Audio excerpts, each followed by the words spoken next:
Greetings and salutations. This is Gerber James of the Mighty Robot Mafia Gaming. I'm here in the holodeck, joined by my confused lieutenant directly behind me. I'd like to apologize firstly for my absence. I was irretrievably delayed by IRL commitments. So, in the way of making up to everyone who patiently awaited the return of the Stranded in Skyrim series, and most importantly, my latest faithful viewer member friend, whom I will not name by any of his aliases, he knows who he is. I am here in the best lighting possible to show off a couple of my outfits before we move on with a little bit of shenaniganism and a little bit of another part of my commitment to that person by showing off a couple of my cribs. Apologize for the crackliness of my voice. I am still recovering from things. So, this is standard Jedi apparel. I don't have my sidearm equipped at the moment, but this is the uniform I've found to be most comfortable dealing with the perils of Tamriel and Skyrim as a whole.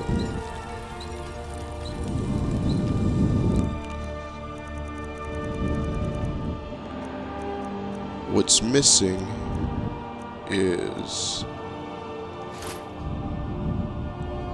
my hood and my saber. There you go. That's what I'm usually running around presenting outwardly to the individuals that I have to bring the law to and the code. And moving on, we have yeah, that, and this sans blindfold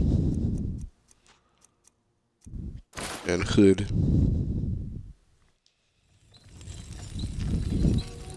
Also, happy Easter for the followers of our Savior. For those who do not follow his teachings or way, it's an ordinary day, so enjoy dealing with the rest of us. It will be an interesting day for the people who do not celebrate this holiday. I guess you'll just have to endure and wonder why there's so many crazy people and what the eggs and such are all about. Google it. But this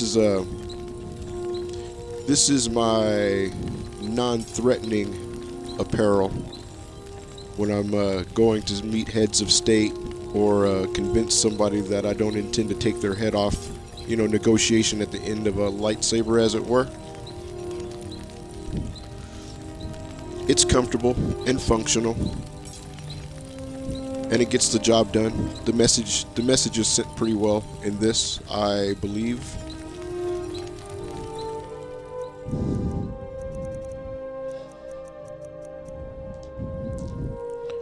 And we'll go over here. I don't have any of the other clothing options favorited because, as you know, watching this game or playing this game, the list will just get unwieldy. It's unbelievable. So I'm just gonna cheat. So we also have the uniform that I basically fell onto Tamriel wearing. This is my flight officer gear. I wore this for the funeral stream, and the only thing missing from this would be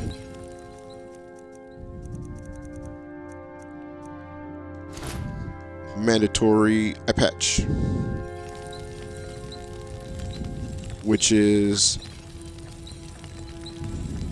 both a pirate accessory and a pimp accessory. Not all pirates were pimps, and not all pimps were pirates. Fact. It's a little bit aggressive, but sometimes when you're taking law to the lawless out in the sea of stars, you have to look a little bit more aggressive than necessary to, you know, say things without saying things. And then also, you know, well, the lightsaber helps with that too.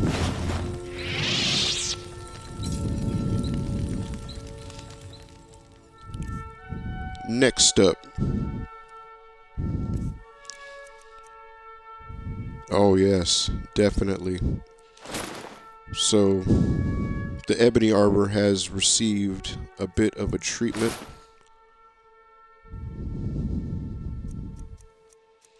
And you will definitely notice a difference. Let's see, gauntlets. And helmet.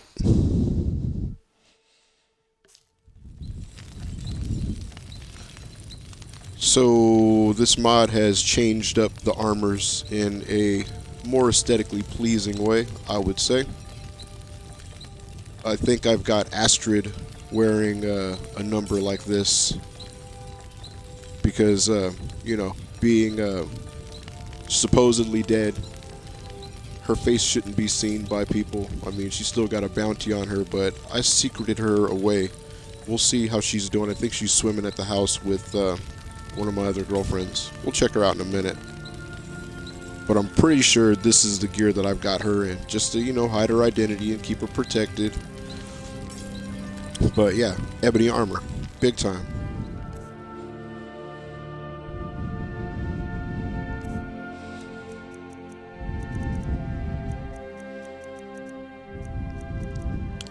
Fur armor. I'm not sure what happened with the fur armor, but we'll find out. Forsworn headdress. I'm just throwing that on to cheat really quickly. Oh, well, you know what? Screw it. Fur armor. Let's take a look. Oh yeah, those gloves have to go.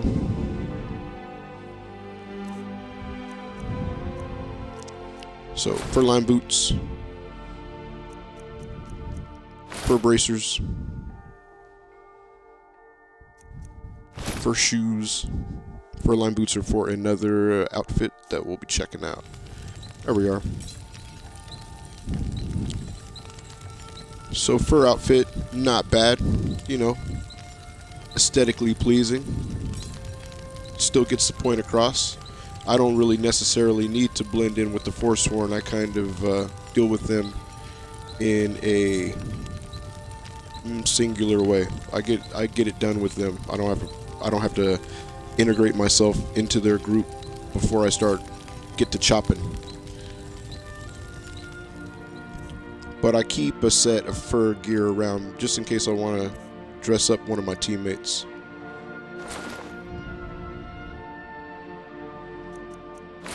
Pull that off. And this. As well as this. Now, these are assigned to my ladies in waiting. And usually it is what they wear when they're in the city or we're out, you know, hitting the clubs and such. I don't need a blindfold for that. But I do need my crown. There we are. But yeah, occasionally you'll see me in this if I'm trying to go, you know, just casual. I like my other get up a lot better, but if I'm trying to match it up with my team, we'll all throw the same outfit on and go hit the pubs, hit the bars, break some hearts and such. You know, get some scissoring in.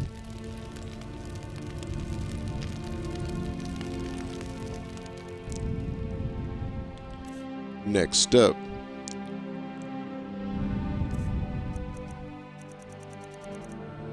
Hammerfell garb, meh, not too much going on with that. But, oh, the Nightingale. The Nightingale stuff. That got a treatment as well. So, armor, boots, gloves, and hood.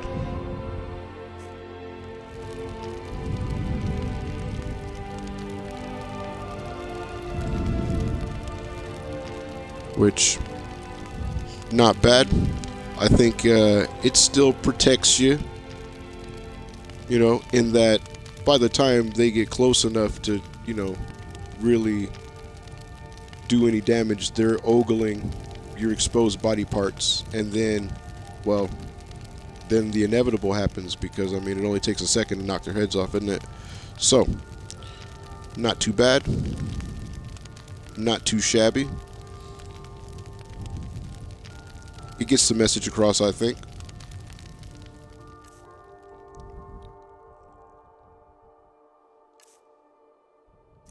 Now, the Nordic carved armor. I give this to my housecarls. Lydia will be wearing this. All the girls who end up guarding one of my vanilla homes end up wearing this. Get up. And I mean, you know, it's appropriate. They're daughters of Skyrim, as it were. Oh, and then where's the helmet? Yeah, I think the helmet's, you know, it's a cute touch. Also, occasionally, there'll be a bandit chief or two whom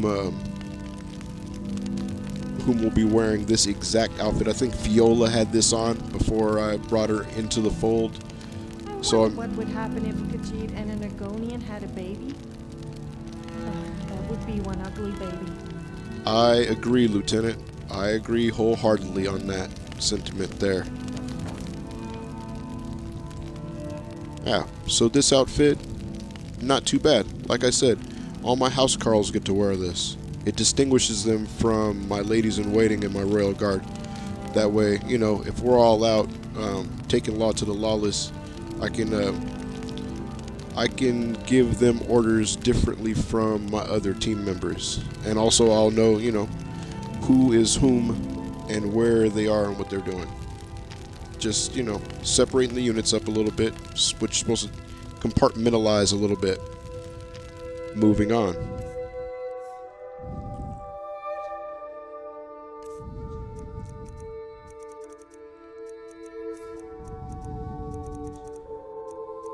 Oh yeah, well, we're not going to see too many of these people, so I might as well show off what happened to the Dark Brotherhood gear.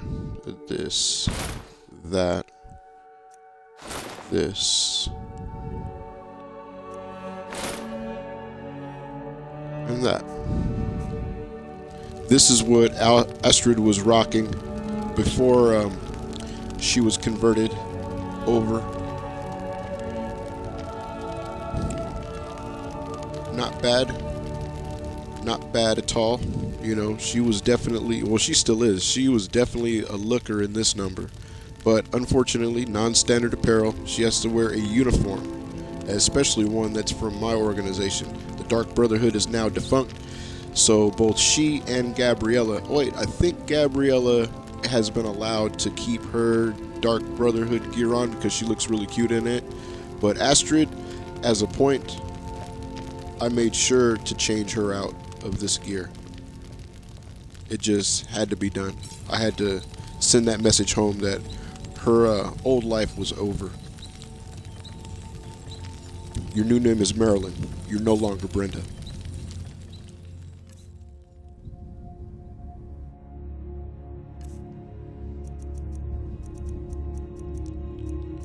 Now, on to light or dark. Let's go with the dark colored vampire gear.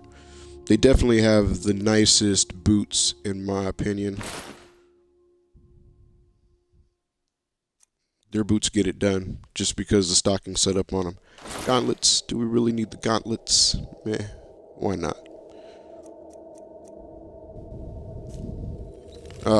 Hold on a minute. Let's say circlet. And blindfold. Are you still doing that? Okay. We'll do it the old-fashioned way. Just gone back up here. That cowl, it's pretty cool because you can have these other apparel pieces on underneath the cowl. So if you're stacking, trying to get that OP character build, you could throw on several different items. I had my crown on and my blindfold, which are augmented, and then if you throw something on the cowl, which I think you can enchant, maybe, don't hold me to it. So that'll allow you to get some interesting things done. But like I said, the vampire boots, they can pull together a couple of different outfits pretty well, in my opinion. And the vampire armor, it looks pretty good. I might end up wearing this when I go sneaking into the Volkihar Castle. There's a library there that I need to raid, and I may or may not give the potion of just turn into a statue to Lord Volkihar, because, he's a douchebag. But I don't want to break the game, so I'm kind of torn on that. I usually slide in, assault the hell out of the place, take all their books and valuables, unalive their cattle for them, and then dip on out. You aren't very talkative, are you? I always open up for you. I mean, to you. Nice slip of the tongue there. Pun intended. But yeah, vampire gear. Not too bad. Not too shabby.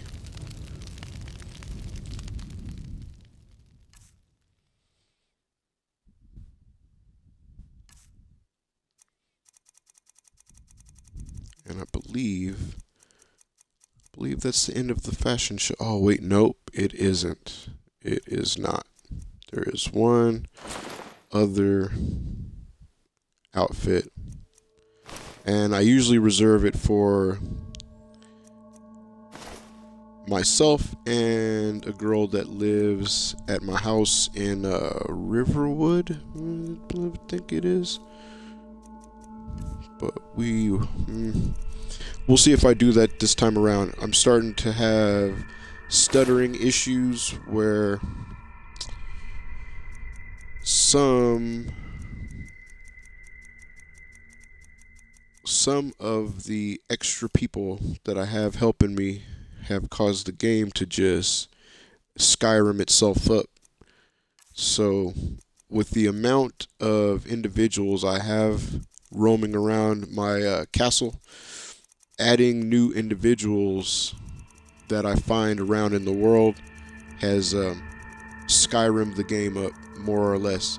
It's one of the reasons why I'm also here in the holodeck, because I had to get rid of, extra clothing, extra weaponry, just a bunch of junk that you pick up in the world that's totally not necessary. Here we go. Let me just throw that one on. I think that's out. And then this. And I think the gauntlet's short. It'll give you a pretty good idea. So yeah, like this outfit right here is the one that my personal attendant wears at one of my favorite residences. And I just let her saunter around in this, while I read my books and, make my potions and such. She helps me clear my mind, if that makes any sense at all. And I believe there are 2 versions of this apparel. Let me see.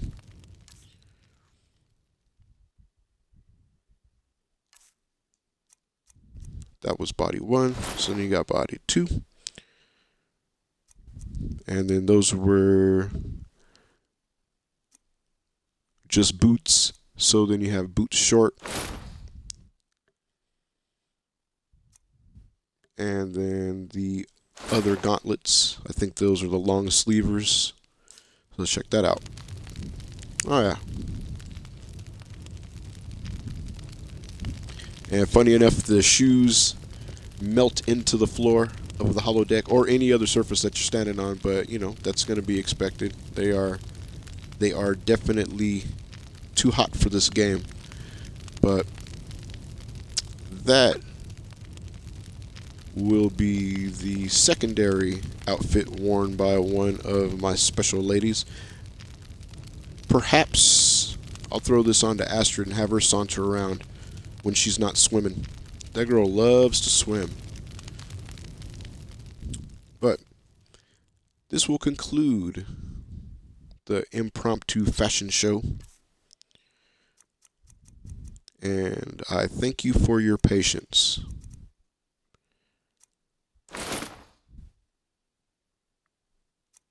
Oh, wait.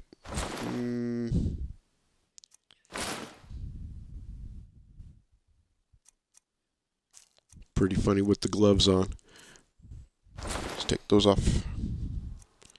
Since I recently became the Archmage of the College of Winterhold, this is the uniform I prefer to wear instead of the Archmage robes.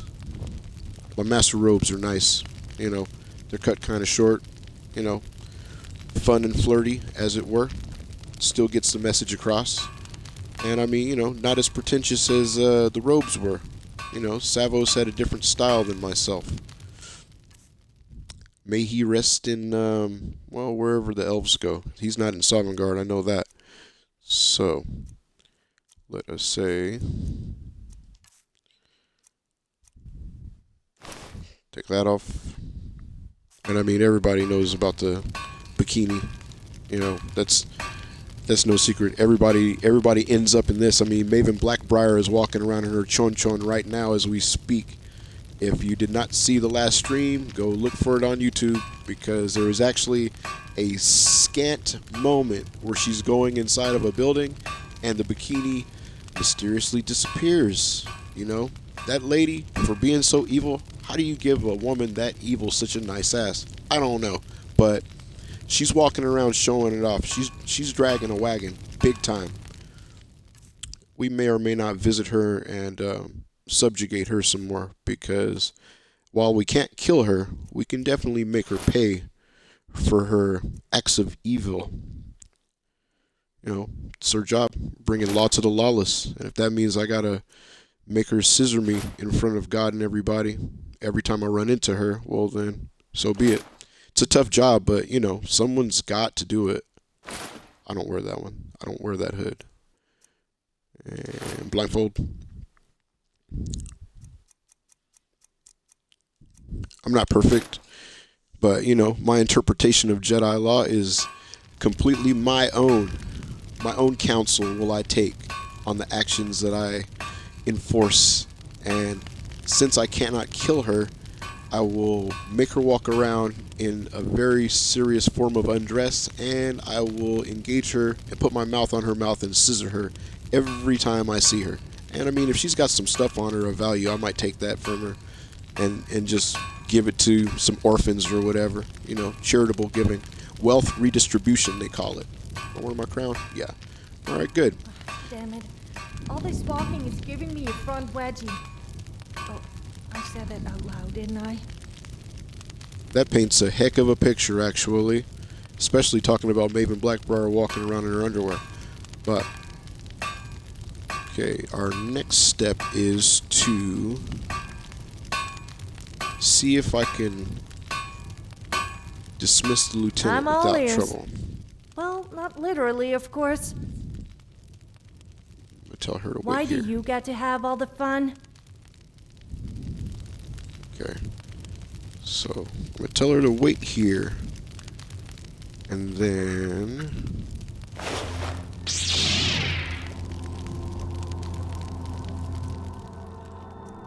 go to my original position. Now, if I did it right, she won't follow me. We will see.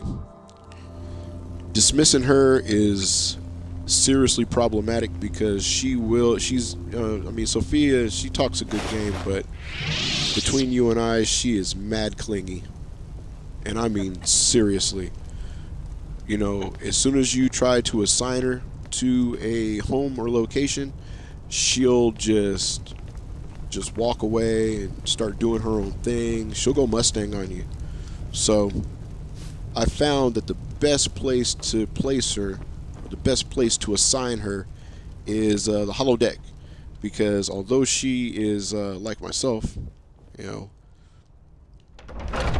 she can't disapparate from the holodeck. Or I mean, hell, she can, but if I tell her to just stay there, she'll just wait there. She'll disassemble her lightsaber. Get herself some more front wedgie. There's a bed in there. I mean, she'll be fine. There's a bucket. There's a bed. She'll figure it out. She'll forge some stuff. She'll, in there somewhere. She'll entertain herself. She'll be fine. It's a freaking holodeck. I'm not worried about her.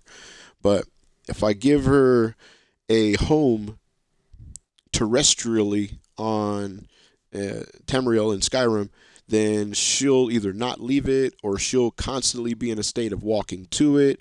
Like, she'll just leave the unit and just start walking to her house. Unrequested, unexpected. So, to fight things like that, I found that the best thing to do is to place her in the holodeck, stand her down there, and then go do the things that you want to do without her, appropriate observations. The flavor that she brings. It's fun having her, but sometimes you got to do some stuff where she's not by your side, because, I mean, she does sneak pretty well, but sometimes she gets our asses caught up.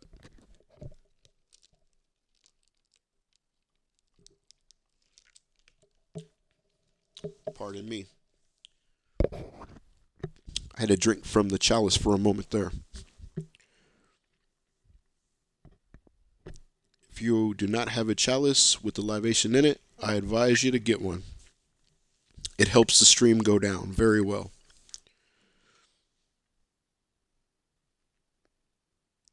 As it is Easter, I'm intending to briefly run about and show off these homes that I was mentioning to my friend.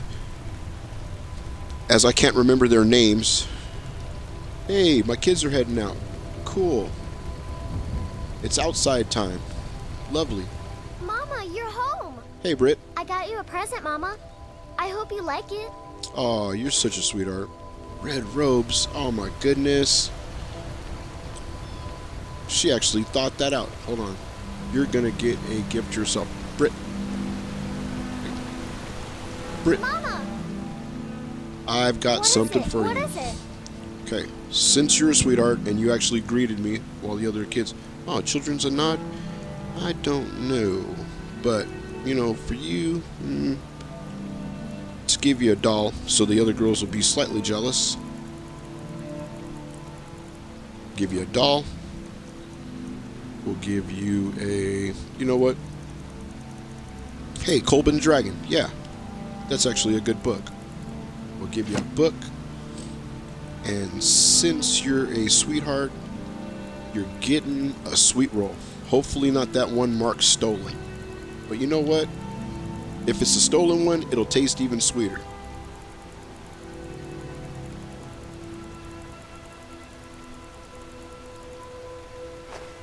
There you go. Thanks. You're welcome. Such a sweetie. Alright, see? That's good parenting right there. Raise your kids right. They greet you and give you stuff. The first one gets the most treats. The rest of them, they get standard treats. And map. Okay, so although it's closer to go to the... what's that called? No. Although it's closer to go, it's called Leaf Rest. Okay, that's the one in Riverwood. But the first I'm going to show off is Northern Star Retreat. That's the name of it.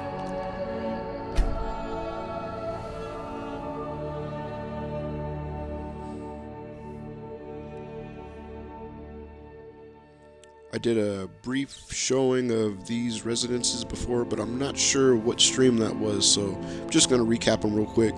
Just quickly apparate and disapparate from them, maybe go inside, show them off just for a hot second. All except for one. there's one cursed house that I own, and if I get anywhere near it, the game just completely craps the bed. So, unfortunately, the chateau, oh, it's one of my favorite houses too. It's got such a dope outside spa, stone seats. I mean, it is so pimped out. But it's got a spa inside and a hot tub outside. Whatever. I'm not gonna lament that house that I can't remove without fear of having to rebuild my character and start from scratch is unapproachable. I can't even get within the draw distance, y'all. It's disconcerting, big time. Alright, Northern Star Retreat. And there's no one outside to tell me that I shouldn't have come here. Wow, cool. Now this home sits on a pretty good piece of land. It's replete with statuary. It's very well built. Like, the author of this home did a very good job, in my opinion. I like it a lot. The outside grounds to the back of this facility have like a barbecue area. There's a tree. It's a overhanging relaxation area. Not to diminish how tight it is. He threw a lot of little extra activity areas around the outside of the property. There's a pretty big statue of Azura outside, as you saw, plus pictures of the Greybeards, a statue of freaking Debella out there. I'm like, the mod author he or she put their whole ass into this one. And you gotta like that. So much of the interior is customizable. If I had any complaint, and it's a petty one at that, I prefer the double beds that don't have the canopy on them, because it's easier to get into those, like with your character, because I've got a lay down mod, among other things, so that I can you get some spooning in. You can lay flat on your back, you can do some spooning. I mean, basically I can lay down anywhere I want to and get some rest. But the well rested bonus, and then the bonus that you get when you do some scissoring, all good. See? And then also a statue of Meridia. And then there's also some holy water right here. Take a sip now that I'm an agent of Debella.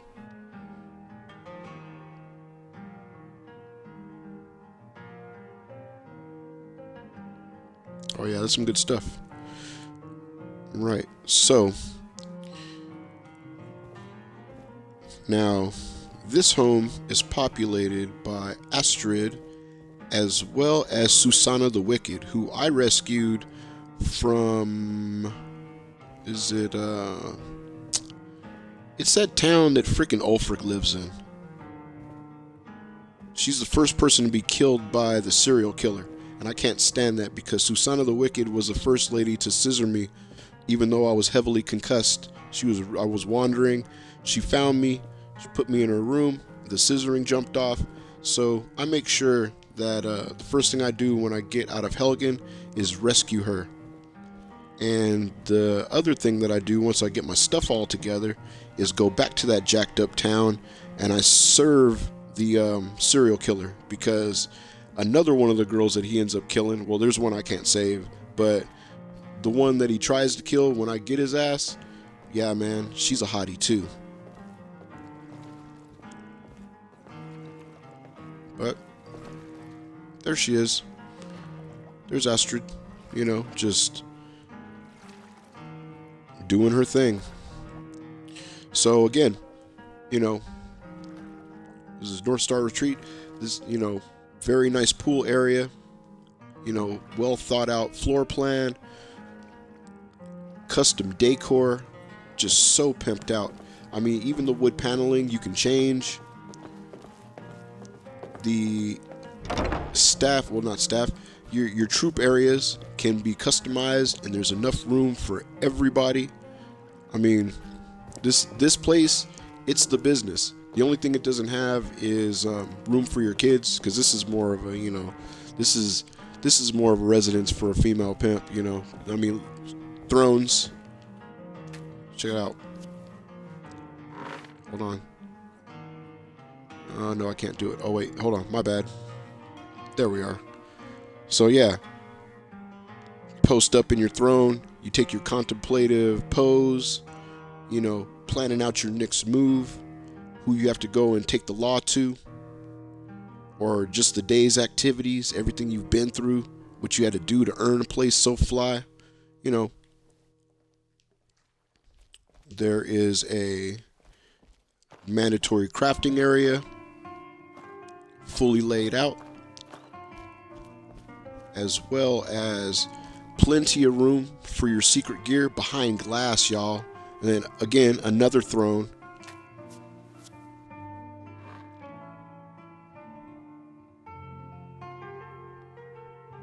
So you can just sit there and just be like, man, I can't believe I got fly ass females just eating off of gold plates, swimming in that big ass pool with flower petals landing on them. Oh, I'm a scissor so hard. Then, like I said before, let's there we go. Improvise, adapt, overcome. Now, let's head up these stairs. Look. Very fly ass closet. Super nice, right? This goes upstairs to your balcony because of course you've got one of those. Static decor, so you can foos this stuff all you want. More thrones. See, this place doesn't just have chairs. There's thrones everywhere because, like I said, this is the residence of a female pimp. Anyway, also that window, that's active. That's actually what's cracking off outside. If it's daytime, it'll be daytime through that window. If it's nighttime, it'll be nighttime. See the clouds blowing by? I know it seems like something that should be like something that you don't need to explain. Oh yeah, look at the rays coming through. Look at the light as it comes through, gently bathing the bed. Now, problem? Yeah, there's a little bit of a problem because getting into this bed is kind of diffy. Like, uh-oh. Oh, and then also, the other part of this is the fact that this bed, it doesn't do bed warming. I'm fairly certain. Here, you just lay it down for a hot second. I'm fairly certain that this bed doesn't do bed warming. It's just like the College of Winterhold in the Archmage's room. That bed is modified, and it also, yeah, see, you only get rested. You don't get well rested. Why? Well, you know, not sure. There we go. Not sure. Not sure why that is a thing. But the decor is amazing. It's a fly-ass house. And I can't, you don't cut off your nose to spite your face kind of deal. I'm not going to fault the one thing about this place that I don't like. I mean, oh, see, look. Look at, there you go. See? Sunrise. It's starting, the weather changes outside. The weather changes through the windows. You get to see, but look at the rays coming through for a game this old. Look at that. That attention to detail, freaking gorgeous. Now, as I was saying, I could assign one of the ladies to come and lay in this bed as many times as possible, but again, the bed doesn't do bed warming, so they will not regard this as their bed. They won't be in your bed when you come, like, in the middle of the night. It's just not something that happens. So this house still gets a 10, even though I personally don't like the configuration of the bed or the fact that it doesn't do the bed thing that I like it to do. The house still gets a 10. I can't knock off points because, a couple of things don't jive with me. I can be objective or subjective. Look at this girl. My goodness. Hey.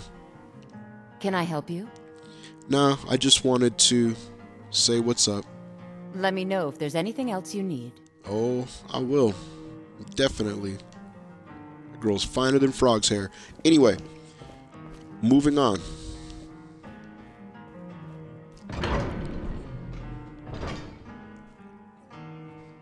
Can you imagine? I mean, you have to be a serial killer. You have to be a maniac Yeah, oh, I'm killing the hottest girls in the city. Just, I can't help myself. I'm trying. I guarantee you that the lady that he's trying to resurrect is in no way hotter than the girls that he's killing to resurrect. Yeah, it's his sister. That's the other part that's jacked up. That's a true blue lunatic right there. Y'all believe that. You're killing women to get their parts to rebuild the body of your dead sister that you're fucking in love with, homeboy. I'm like, man, there's so much to unpack with that. That's wrong on so many levels. Like, way bad.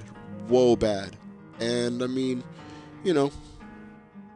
the chances that I will not address that situation during this stream. I would like to, but it's Easter, so I expect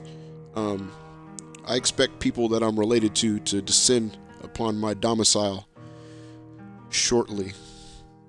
But don't worry, it's on the list. He will get dealt with, and I mean, that's one of those moves where I don't even use my lightsaber. I use a good old fashioned German suplex on his ass. I break his neck bone.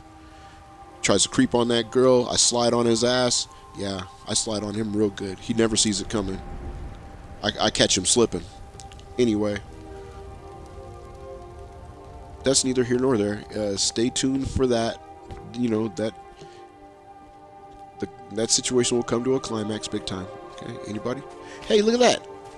Hey, there you go. Happy Easter. Right on. Okay, so two things. One, I am woefully unequipped. Okay, do I have my saber? Yes, but in my magic hand, hold on a minute. Yeah, Master Luke's ring, good. In my magic hand, I know that I don't have, Force Lightning. There we go. Alright, now, map. It's just something that I try to make sure to do. Okay, so that was the Northern Star Retreat. Okay, definitely a pimped out house. Get it if you have space. It's something I would get it. I couldn't imagine not having that house. It's ridiculous. Okay, Barbara Shanti, Heliarchan Hall, Hall the Vigilant. Okay, we are looking for. There it is. Okay, so yeah, Rorikstead and the Rorikstead house. All right, so Rorikstead. Head to Rorikstead. I don't apparate to the Rorikstead house itself because there's usually malfeasance in the area, and I'd rather just saunter through town and let it resolve itself instead of getting involved, because sometimes when you engage yourself in these conflicts uninvited, you can be the person, even though you bring about a decent resolution, you're the person that is going to get the bounty. Believe me, sometimes you want to just let these people resolve their own issues. I'm not taking law to the lawless, as it were, right now at the moment. But if someone does threaten me, they will probably see the lightsaber. They'll have to. Interrupting my, progress through town or progress to a location. That's why I'm fast traveling, because walking through Skyrim, it's problematic.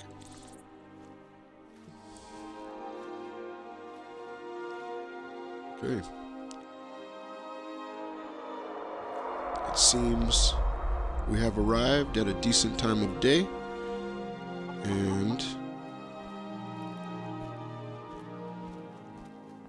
there doesn't seem to be any conflicts brewing, strangely enough. Hold on a minute. Hold on. Get my slow walk on here. There we go. Another reason why I like this uniform, because it hugs the body. It hugs the body, it caresses the body. And I mean, you got to give these, got to give some of these farmers, a bit of that old eye candy. Who's that mysterious girl with the Fremen eyes and that sword made of light? on her hip. Kenobi model 0000. Hold on. Okay. Nope. That's the sound of hoeing. Alright. Good. Everything is cool. For once. Normally you land in Rorikstead and it's jumping off big time. But yeah. This here, Rorikstead house. And big ups to the individual who made this house, because I mean, like, from the backyard full of herbs and vegetables to the OP gigantic chickens. Look how big these chickens are. Look at these giant chickens. And if you think these chickens don't go hard, these chickens go hard. When this property is threatened, these chickens get active, Jack. They defend the freaking house, and they're unkillable. Not like everybody else's little lame ass chickens. These are Jedi chicken. They get active. I've seen these chickens kill a bandit. No cap. And also, I got 2 horses that live here, and if disturbed, see, that's what I'm talking about. There we go. Like I said, the game clinches up.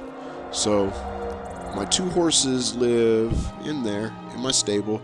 There's one that stays like a good guy, and the other one likes to just go walkabout and just get into trouble. His ass could be literally he could be anywhere. And another reason why I don't ride horses in this game, because the horses, once activated, will get active, and then if they find trouble, or if, they see danger, they'll go in your name and kill in your name. And guess what? They don't have thumbs, so they don't have to pay bounty for killing in the name of. So you get the bounty. That's how it goes. That's why your strike team, same thing. I'm walking out with all these girls. If they get hot and start knocking heads off of storm cloaks or bandits, Dark Brotherhood doesn't exist anymore. The random thief, just anybody who gets too close, man. If anyone gets too close to me, the girls get active and they'll start knocking heads off. Especially the lieutenant. She does do those quips and she does have those funny observations, but don't get her twisted. That head injury, it does not preclude her from applying her lightsaber to most problems and then saying something funny. That's her way. This is the way. So to show off the Rorikstead house. This house is traditionally the residence of the priestess of Azura, who, she lives at the house. She sleeps in my bed. And when I'm by myself, we have mad scissor time. This house has a very nice shrine to Azura in it, as well as a prayer room that is dedicated to the entire pantheon. Wait, there we go. Open door, please. Thank you. Now, to this house's credit, this house does have enough room for. Actually, it's got a museum on premises. It's got lay down spots. Check this shit out. Pardon my French, but I mean, look at that, man. I mean, sit cross-legged. Oh, does it do that? Or does it not do that? Hold on, let me see. Man, pimped out. I have not done that before. Right on. So that's what I'm saying. Look at this big ass, that custom fireplace, open on both sides. Player shit. You've got your sink, right? Working water, Jack. What do you know about it? What do you know about running water inside your house? You know what I mean? In a world where people don't even know how to sleep under the covers. Get out of here, all right? Got your cooking spit. Look, I got the boar meat. I got spiced beef. I got a barbecue set up already cracking off. See, the girl, the priestess of Azura, she knows how to take care of a female. You know what I'm saying? She's worth her weight, big time. I think I got my wine chest with spiced wine in there. All right, so here we'll make it easy. First, up here at the loft. See, there she is. But, yep, we got the shrine to Azura. You got the priestess of Azura just chilling. You know, look at that prayer circle. That look at that, radiating all kind of positive force flow, big time. All right. Activate the pull chain for your lights. You have several lighting options. Look at that girl up there, looking fine, just looking down on her woman. Anyway, let me not be distracted. So, through this door, this is the bed that you want to have. You know, this is it right here. This one gets it done. It's got the bed warming all hooked up. At night, my woman comes and lays down in this bed, and I get in there and we do all kind of wrestling. You know. So, got this little nook back there for me to do my bills. You know, read newspapers if they have those. And then this area right here, you know, dedicated to all of the deities of Tamriel. Every single one of them. You know, freaking, look at that. Mephala, Azura, Boethia, you know what I mean? Talos, you know what I'm saying? Kinnereth, Julianos, Akatosh, Debella, RK, Mara, Zenithar. Then you got a shrine to Nocturnal and a shrine to Ariel, as well as Stendar. You know, this house is the business. Big time. That's why I got my fine ass Priestess of Azura living here. Like I said, I'll show this piece off really quickly. Okay, see this innocuous looking button? You hit it. Well, no, now you hit it. Boom. All right. So look here, 007 style, right?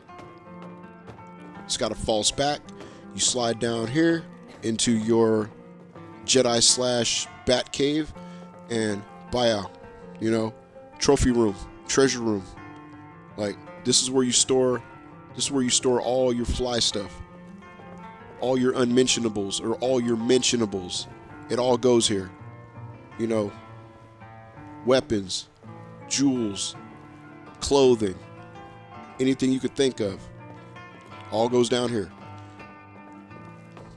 Then, like a true hero, or I mean, damn it, I mean, villain, whatever, you know, what have you. I'm not gonna judge. Boom, away it goes, like it never happened. What? No, sorry, officer. I don't have any. Yeah, I don't have a treasure room secreted behind that fireplace, right? Okay, so let's take it down this way. So in a completely different part of the house, you know, 2 alchemy tables, right? So you don't got to bump people out of the way, because you know how that gets when you got your people, they're all in your way and whatnot. And that door up, that's your museum. A freaking museum at your house, right? And enchanting table and a staff enchanter side by side with the big ass chest for all your gear. Then look at this. Expert level crafting area. Look at all that. And that thing right there, that controls your hot and cold water. You know, you got hot water in this house, right? You know. Okay, now we will wait, is this the thingy? Okay, switch the lighting of the entire building. See, that's what I'm talking about. That's attention to detail, Jack. Now we're moving on. Okay, this room. This is the room for your troops. See, 6. Okay, so it sleeps 6. That's your squad bay, right? Then in here, check this out. Look at this. This is your kids' room. You got the training dummies, miniaturized training dummies.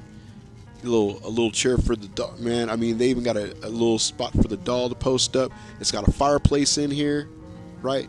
Pennants swinging in the breeze, so you know you got good ventilation in here for your children. 6 beds, the maximum you're allowed. So all of my children could live here. 2 of my kids are from this town. The only problem is this town, low key, I'm not even going to diss this town, but low key this town is garbage. I don't want to diss Rorikstead, man. Some people might swear by Rorikstead, but low key Rorikstead's garbage. It too much jumps off here. Way too much. Look at this. All right, I'm going to just mention this really quickly. All right, so just follow me real quick, okay? You got a modern toilet, all right? Modern toilet with a bidet on it, okay? You got a toilet with a bidet, all right? People don't even have that in their homes right now. And then faucet, you got double faucets, double sinks, right? You know, mouthwash, mint mouthwash, man, toothpaste, okay? Cure disease soap that cures diseases. Like I said, this house is the business, big time. It's way too advanced. And then, okay, all right, you know, if you weren't sprung by all these other amenities, and also this is not the only bathroom. That's bathroom number 2 or 3. There's at least one other bathroom. Right there by the front door. I just didn't stop by it because I wanted to show you this one because the other one is bigger, to be honest. The other one is bigger than this one, right? All right, so check this out. Bye, out. Some more 007. I'm sorry, I heard my girl yawning and I was inspired to go and fix that. Okay, so I personally don't like mannequins because they have a habit of moving around when you're not watching them. It's just, I don't know. I got it from Fallout. I don't like mannequins. And I mean, you know, especially as a female character, I mean, you know, you throw clothes on these and they are gonna all look like dudes. And you know, middle of the night, man, this mess looks like mad scary. I'd have to knock the heads off of these guys if they got handsy. You know what I mean? But as an aesthetic, incorporating the displays, like look at this giant ass dude right here. You know, man, you put that dude in your baddest armor. These guys go in your next baddest armors. Like I think it's that guy. So that's the champion. Then that's number 2. Then that's number 3 because he's slightly smaller. But I mean, this is a display room. Like this is a display room. This is how it gets down. This is what. Look at that. Look at that high ass ceiling. Hold on a minute. That's what I thought. Okay, see what I'm saying? Toggleable candles. Okay, toggleable candles. All right? Are you understanding what's going on here? Okay, the mod author for this house, effing genius. You come out of your trophy room, you know, your secret armor room, bang. What secret armor room? I don't know what you're talking about, officer. We don't have any of that here. These are not the droids you're looking for. You know what I mean? Okay. All right. I mean, again, this is this guy right here. That switches the lighting modes for the entire house. Right? So, this was Rorikstead house. Oh, wait, no. No, it was not. No, it was not. I have not shown you the dopest part of this house yet. Just bear with me, okay? I've had a little bit to drink. It's Easter. Okay, so there's three bathrooms in this house officially, right? Because that's number 3. All right. So then we go over here, right? And you got the Shrine of Meridia and one hell of a prayer circle. Look at that meditation marker. If your force powers don't increase sitting in this bad boy right here, you may be Jedi or Sith. This is gonna bring your stats up. You sit in that and you're gonna be overpowered big time. So then you got the little nook over here with some books to kick on back with, you know, giving you a little present vibe. You totally have a bench with fur on it, y'all. For, you know, entertaining, right? Okay, because you're not going to sit on that thing by yourself. You know what I mean? Some long-legged piece of change is going to sit on there with you. Look at this. So you got the personal private hot tub just blasting you with direct water. Stone seat, shampoo, activate your body wash body, right? Okay. And then you also have the fun time one. You know, this is the one where, you know, this is where the good times jump off. When you brought a couple of females of scissorable notion intentions, we all hop in this big ass bowl, a Dwemer bowl at that, with the gold rim on it, and let this hot water just take us away, man, Calgon style. Okay? Like I said, look at this. This is inspired. The time it took to just put this together, even if the house was trash, the rest, this right here, would save it. This house gets an 11. This house is an 11, big time. The only problem with this house is where it's at, and I don't mind that it's in Rorikstead. You know, I come to this house with my strike team. We get our R&R.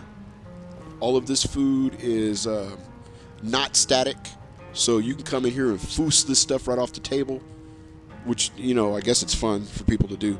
But yeah, and see, hunting brew mead, not black briar mead, because we don't ride with that. Anyway, your whole team can come here and eat, you know, and be entertained.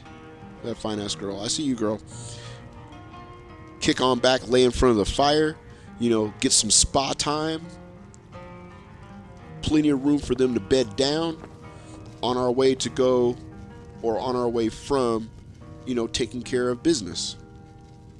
But it's a personal residence of the Priestess of Azura and myself. This is where I come to kick back with her. But when I bring the team, she doesn't even act funny about it. You know, she doesn't ask questions or none of that. You know, she's a sweetheart. That's a bottom bitch. That's what we're talking about. No disrespect. Look at this. Like I said, all right, you got a fireplace in here. Okay, look how big this bathroom is. It's a bathroom with its own fireplace. Okay, like I said, this is bathroom number 3. This is right near the front door. I mean, you've got rolls of paper for, you know, the Nords, and for the rest of us, you just rock the bidet. Bang. See? You thought I was playing? You thought I was play pimping, right? Look at that. I told you, it's a bidet. It's a bidet. Look it up if you don't know what that is. Let me turn that off. You know what I mean? I don't want to mess up my water pressure.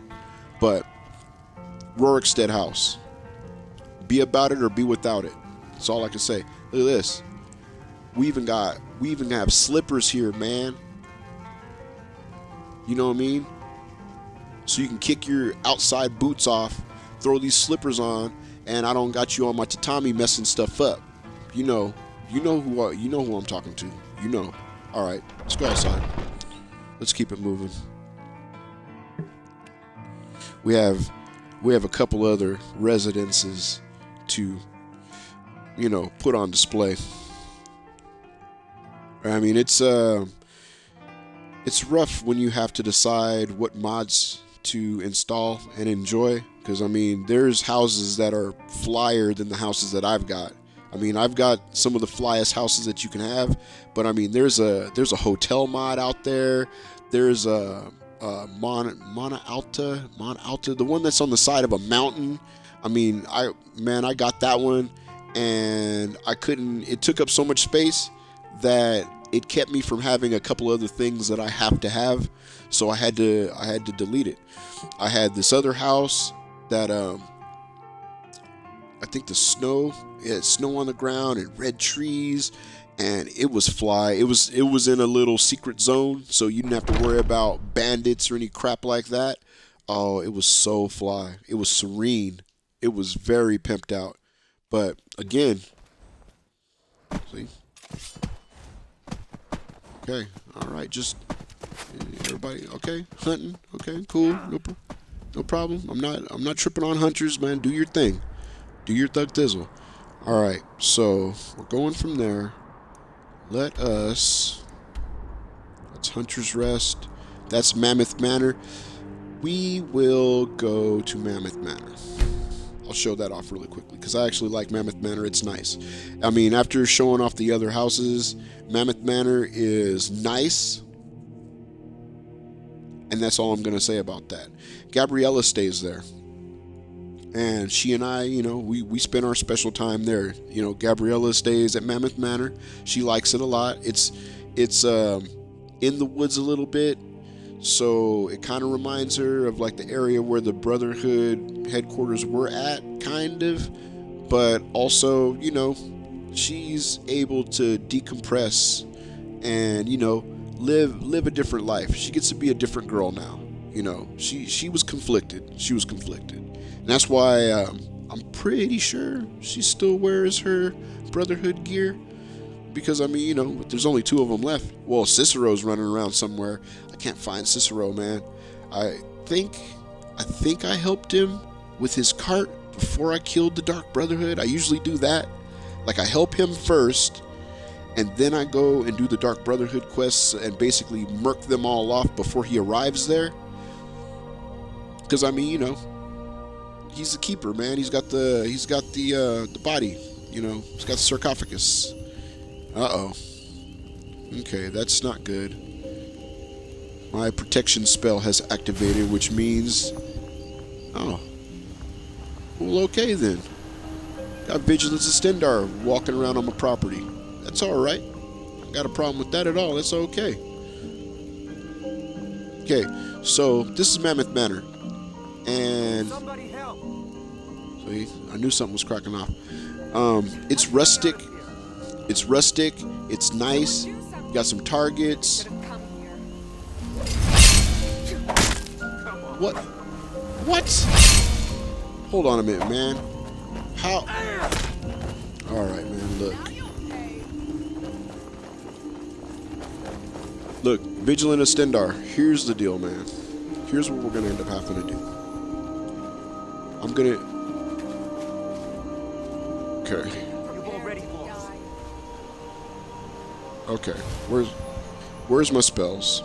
Because I got something for you guys. I'm not killing a Vigilant of Stendar today. Okay, so that's what we're not doing. Because that's bounty land.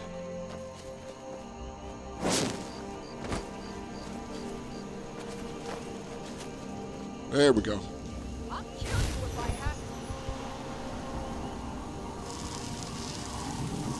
May the force be with you.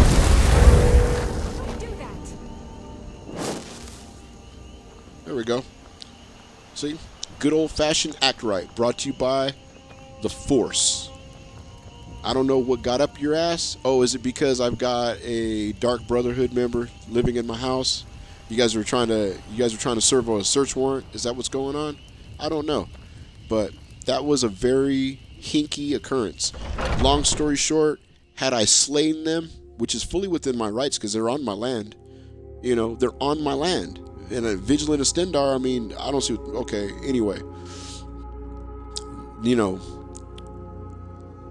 had I slain them, I would have received a bounty. And one of the mods I have employed is bounties in this reality. The damn things are like 1,000 gold. You know, big time.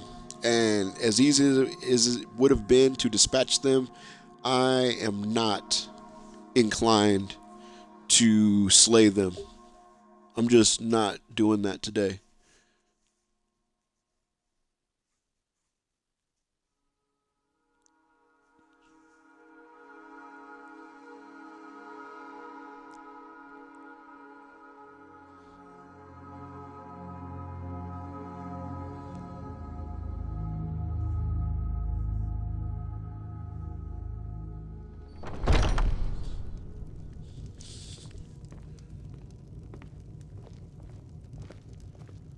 Okay, so here we are, Mammoth Manor, and there's my baby doll. So Gabriella is the only member of the Dark Brotherhood who wears the skirt version of the outfit. Hey, baby doll.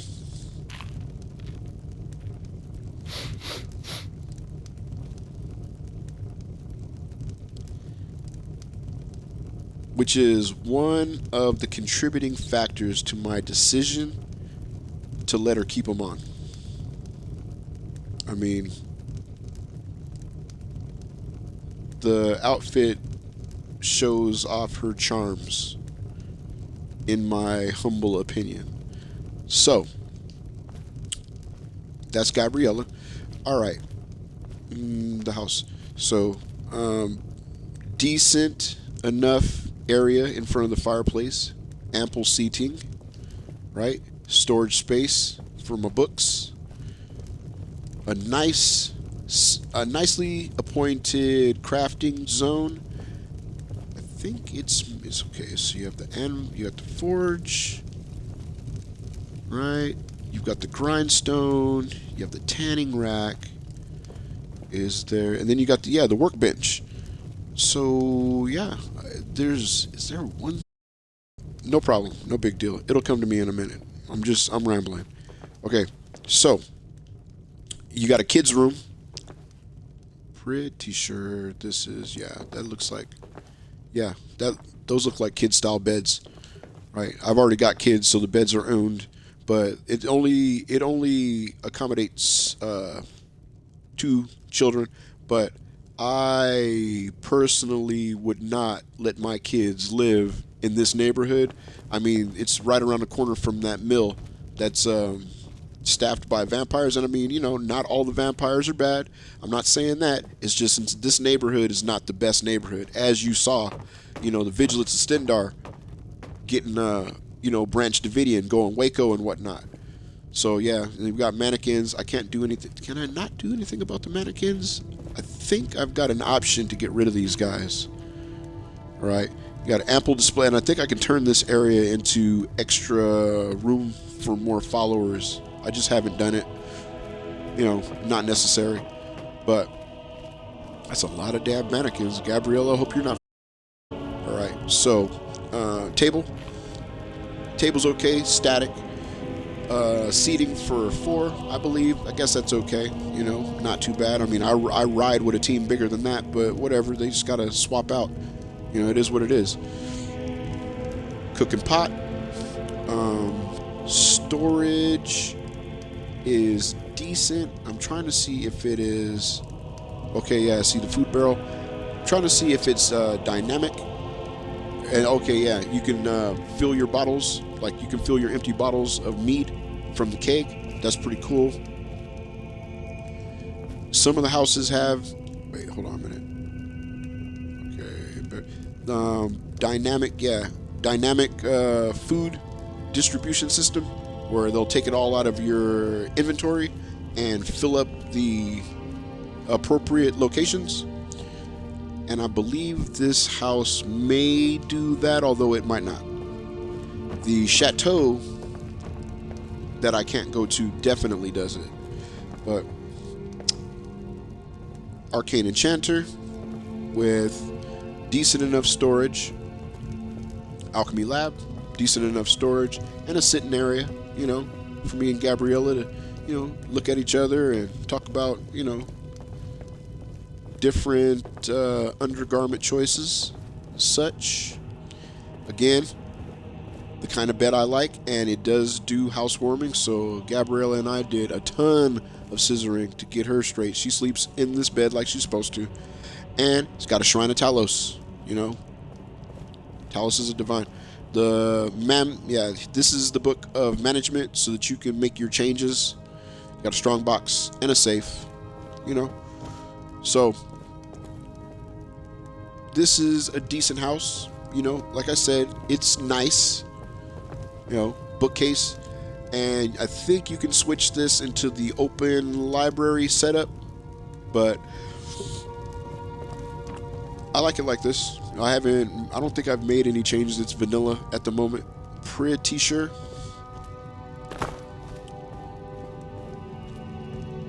And this is Mammoth Manor. Not bad. It's a nice house. And I mean, it as far as the space it takes up, I mean, it's one mod and it isn't that heavy, so I ended up having some loose change, spare change. So I ended up getting it. I like having it. It's right here at the edge of Falkreath. Instead of building that house by Falkreath, this house is way doper. And I mean, it's right where stuff usually cracks off too, because as you can see, there's usually bandits or vampires or some such ridiculousness like on your property, on your land, or just outside of your land. Normally there's a group of bandits that accost me as soon as I arrive, and that's why I thought my defense magic activated, but turns out it was because the vigilance of Stendar intended to do me harm, because they're corrupted by some Sith ass spell.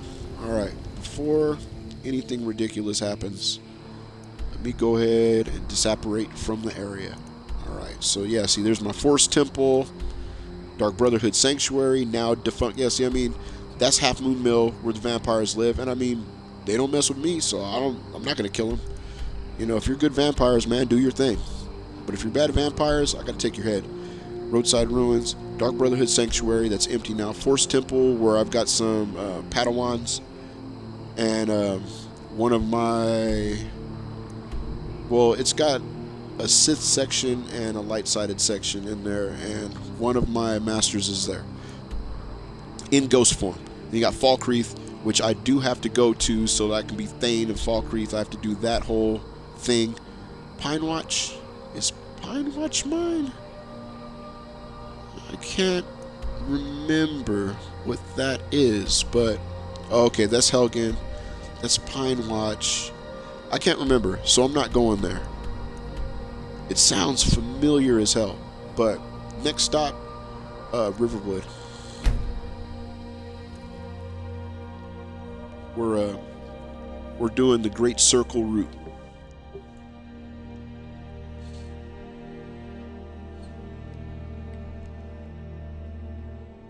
And I mean, this house, Leaf Rest, it is the example of what could be done and what should be done. Like, it's the standard. It's the standard. If you're gonna build a house and allow it to be a mod for Skyrim, you need to bring your A game. And if you're confused about what A game is, then you need to look at Leaf Rest, and you need to do at least Leaf Rest if you're building a house. It has to be at least at that level. Mon Alta, I think that's the name of the place. But yeah, that crib it's fly, but it is too heavy. It takes up too much space for me to have it. I end up having to delete, like, it takes up the space of like 3 or 4 or more mods. And with the Xbox, you can only have so many mods. It's like a limit. It's a space limit, and it's also a number limit. So you got to decide, like, pretty strategically how you're going to distribute those spaces. When I first got here to this town, I made out with this lady, Sigrid. I'll do it again later, but yeah, I couldn't help myself. She was hot.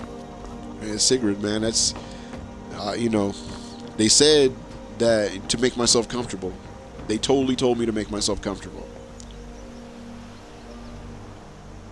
So I did.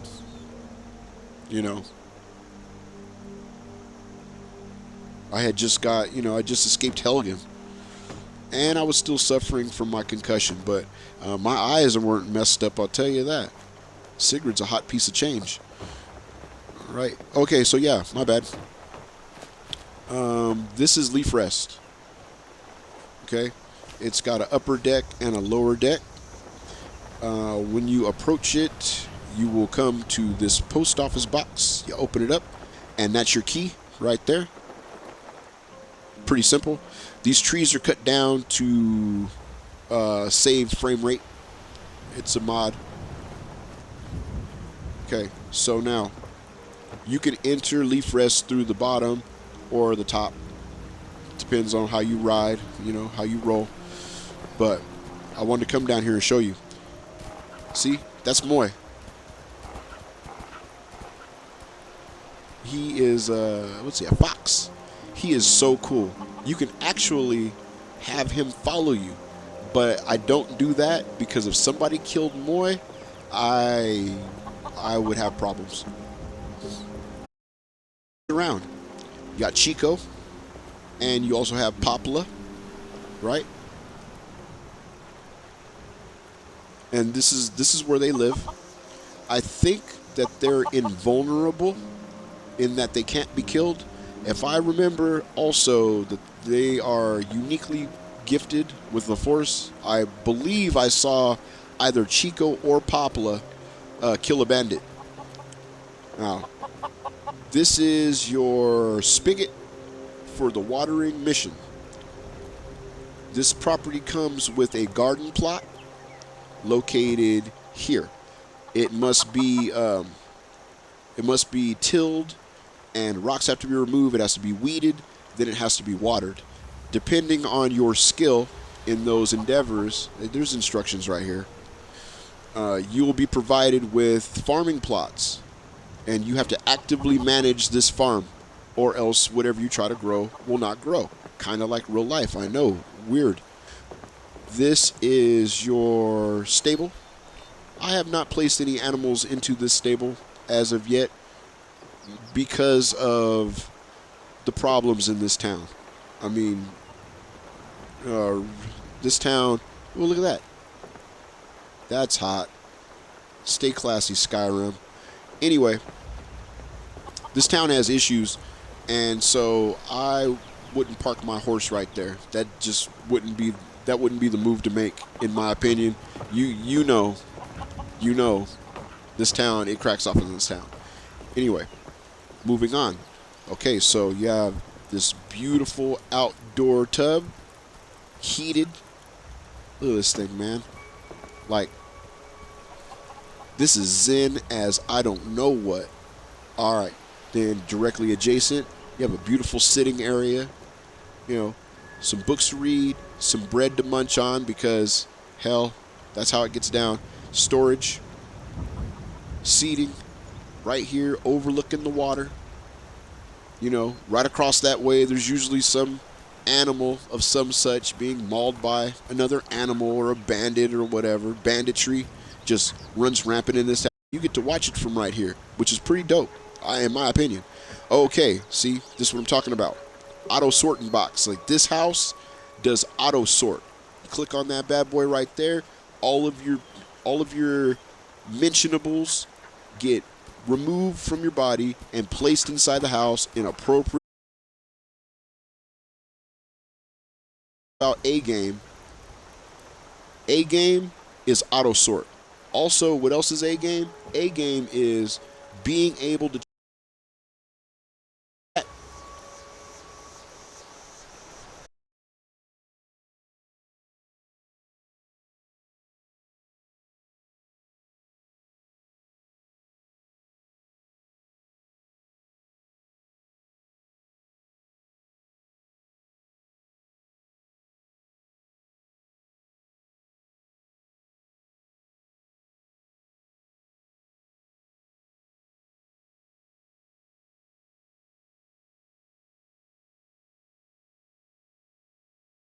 it appears to be completely flipping out. I see.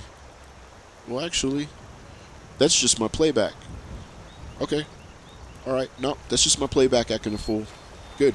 Good deal.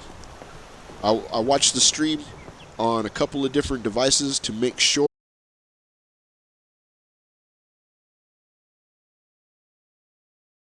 It doesn't look like I'm ignoring people. Okay, so you also have a work table here. Ooh. Exterior decoration settings. I usually don't do this. So let me go back. So you can change the outside decorations. I don't mess with it. I leave it vanilla because I think it's dope as is. Alright. Now, one thing you can do is you can lock the doors. You know, I mean, I don't know what that does as far as keeping guards or bandits from coming in, but you can lock your door so nobody can go in there, which I think is pretty tight. It's a good option. Well thought out. Locking doors, you know, just like sleeping under covers. Just revolutionary, you know. Boom, mind-blowing. So, brief loading screen. Where did we go in at? Are we still on the bottom? I believe so. So, that's good. It means that I'll be able to show off the lower back end of the property.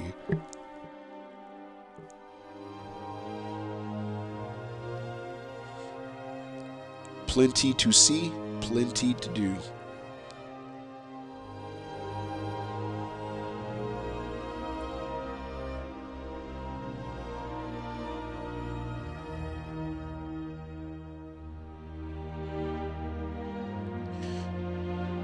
Mysteriously, these loading screens don't have the bumpers I installed with little funny anecdotes. It's just standard vanilla Skyrim, and half the time I'm concerned when I see that smoke. I know the game is getting loaded, but it also worries me because sometimes the game will just play you some music, show you some smoke, and just freeze up on itself. Totally poop the bed. But that's why we love this game. Skyrim being Skyrim, man. That's what it's all about. The agony and the ecstasy. And that's why modding this game is so much fun. It's like a science experiment. Every time. No, I came in through the front door. Alright, cool deal. Oh, good. Alright, so I get to show off the things. Alright, now, you got your diary, which is your save point. You got your day bar right here. And you can open these windows up and access your assorted beverages. Right? Okay. Seating area. Additional seating area. Then main seating area. I will show this off in just a moment. The first thing I'll do is briefly tip downstairs.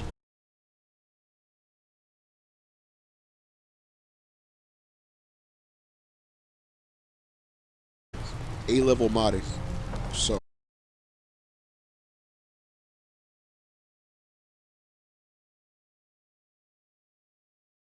cool. Right? Now no one can come in, right? You come over here to this wood pile. Oh yeah, and these windows open. See? I mean, like I said, A-level modding. Grab some firewood. Is it pickup?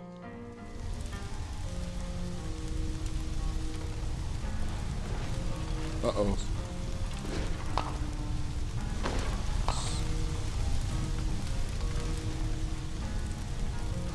Ew. Alright.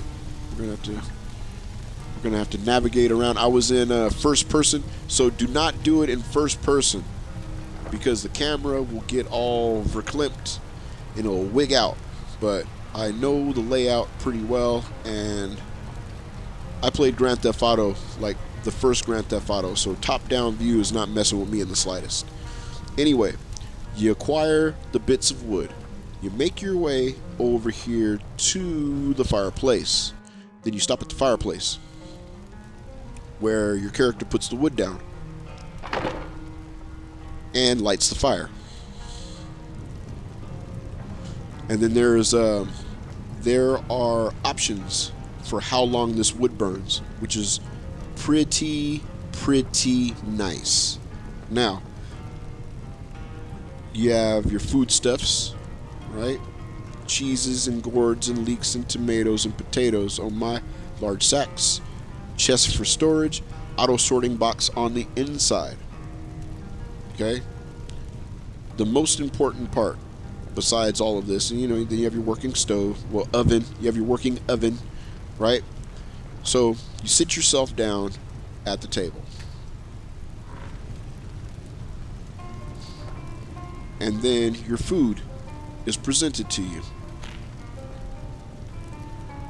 Food that you can then, it's like Hogwarts. This food apparates in front of you and you can actually grab it and eat it. Sure, it shows you eating bread, but you can take this dish and it ends up in your inventory. And every time someone sits down, like all of your teammates will sit down and they will be presented with a different dish. See what I'm saying? That's how this is what I'm trying to bring to light.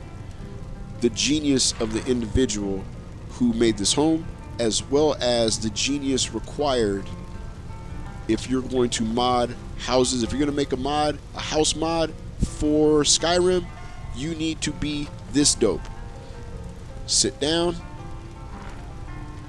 food appears in front of you, completely different food from the other times I sat down. Also, food is not fake. Food can be grabbed and taken and put into inventory. Standard. Right? A game. This house is A game. Leaf Rest gets a 15 if it doesn't get a 20. Like, this house is incomparable. You cannot compare this house to anybody else's house. Your Arcane Enchanter, this is vanilla, but you can actually change it. Then there's a enchanting book right there. It helps you out. This area right here can be customized. All of this storage is usable. They actually give you some weapons that you might not have, including a scimitar, which is only carried by the Red Guard. This blade sword, which is only carried by the Blades. You got it free. You know, you got the house, you got free weaponry as soon as you get here to the house. And this is the first place you end up when you get out of Helgen. So you might be more or less where you're packing steel, like a steel weapon that you stole off of some dead person. Alchemy lab. And then your recipe storage is here. And then this is your ingredient storage. This door opens up. Potion storage. See what I'm talking about? That door opens up.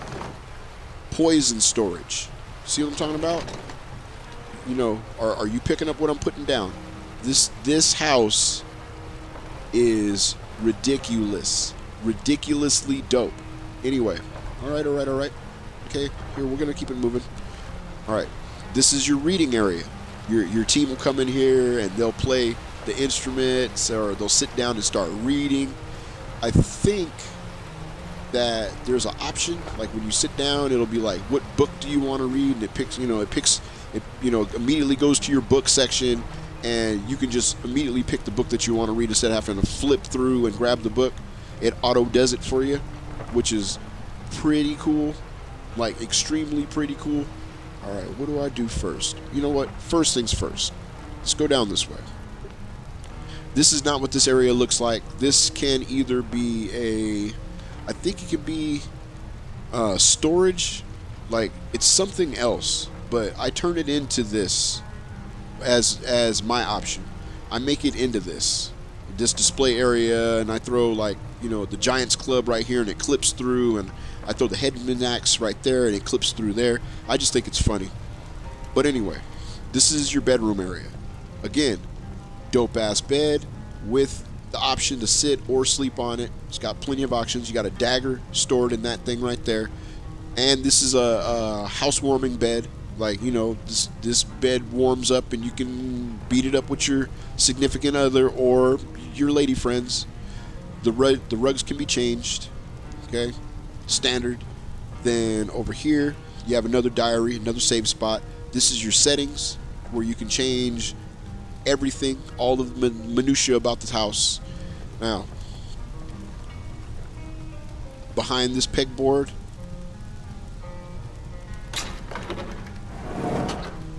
is your treasure storage. Right? Pretty double O, right? Also, your bookshelf. This is where you throw your books, and I think when you throw them in here, you can access them when you go sit over in your reading zone. Pretty sure that's what happens.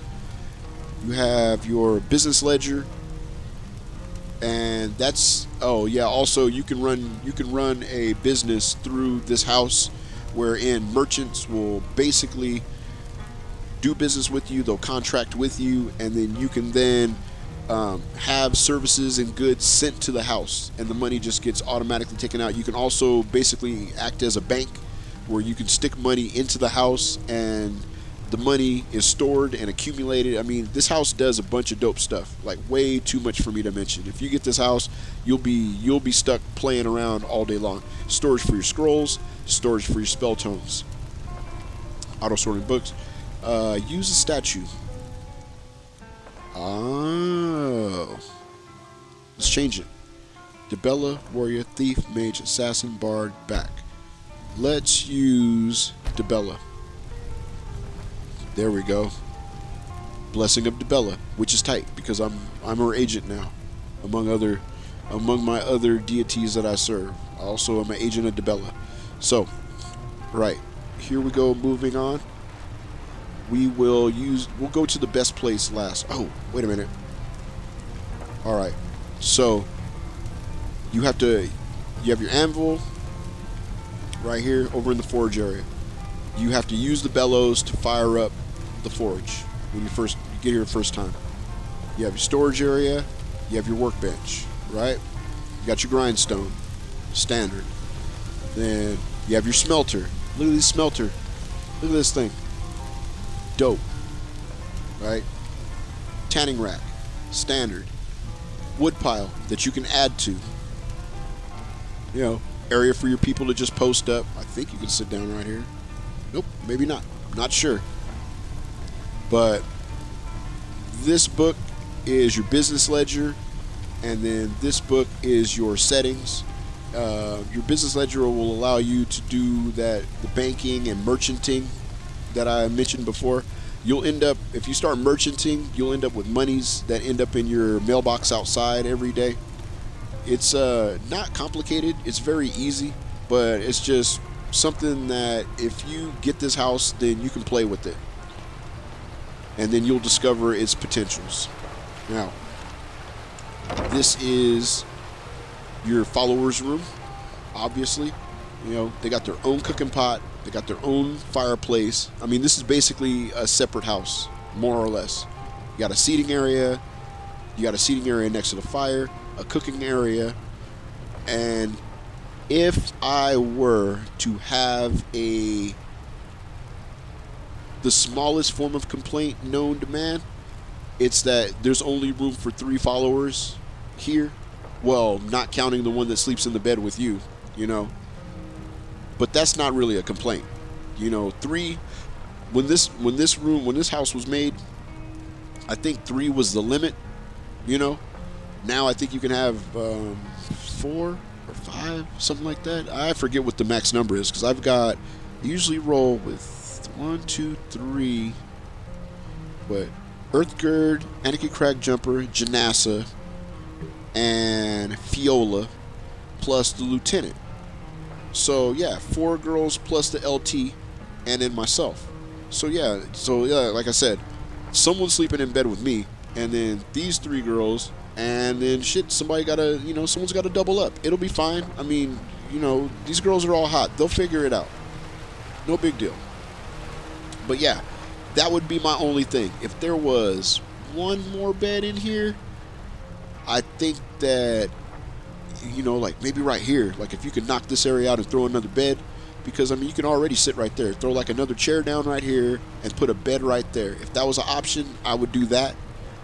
And then that would be all of the girls, all 4 girls, and then the LT would lay in the bed with me, and yeah, I'd have everybody bunk down. It'd be straight. But that's not a complaint. This house is still it still scores a 20. I don't care. And then you have your statue of the divines. You can pray to whomever you want to pray to. 1, 2, 3. All 9 deities, you know. Yeah, the 9 divines, exactly. Right? And this is active, it works. Activate. Let's pray to Mara, since we serve her as well, even though that is a statue of Meridia. All diseases cured, blessing of Mara added. Dope. Okay, moving on. This is the part of the house that I definitely wanted to show off, so we'll show it off in its entirety. So this is the hot tub and spa.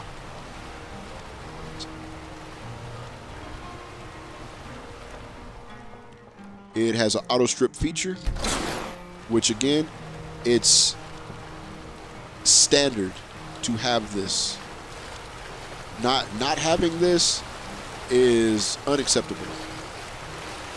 Sit on the bench, and then the water bestows curative qualities onto your character.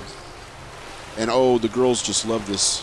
They love playing in this. Oh yeah, you can stop or run the water.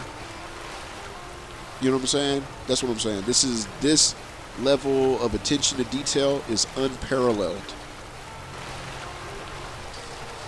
Okay? Your regenerative and health benefits clock on immediately, and they just stack on top of whatever else you got on for your OP character. This is an OP house for an OP character. Then you get out of the water, you head on over here to the sauna, post up.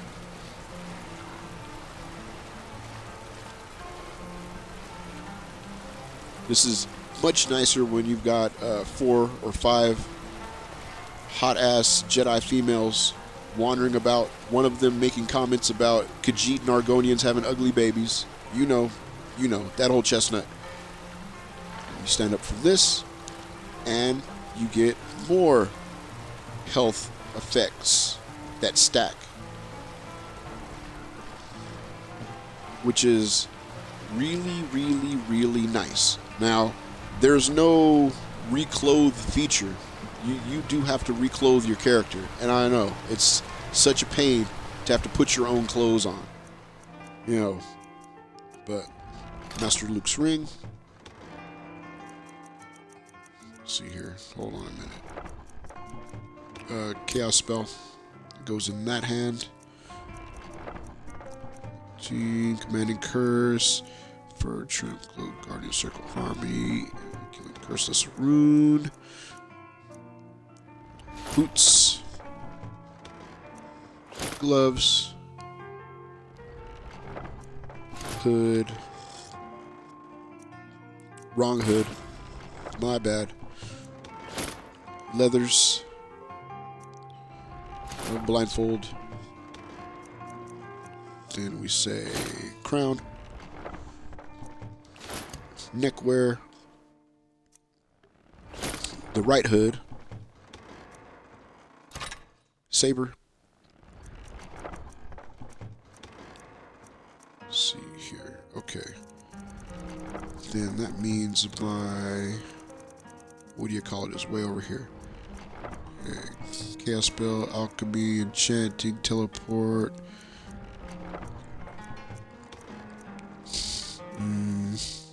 Nope.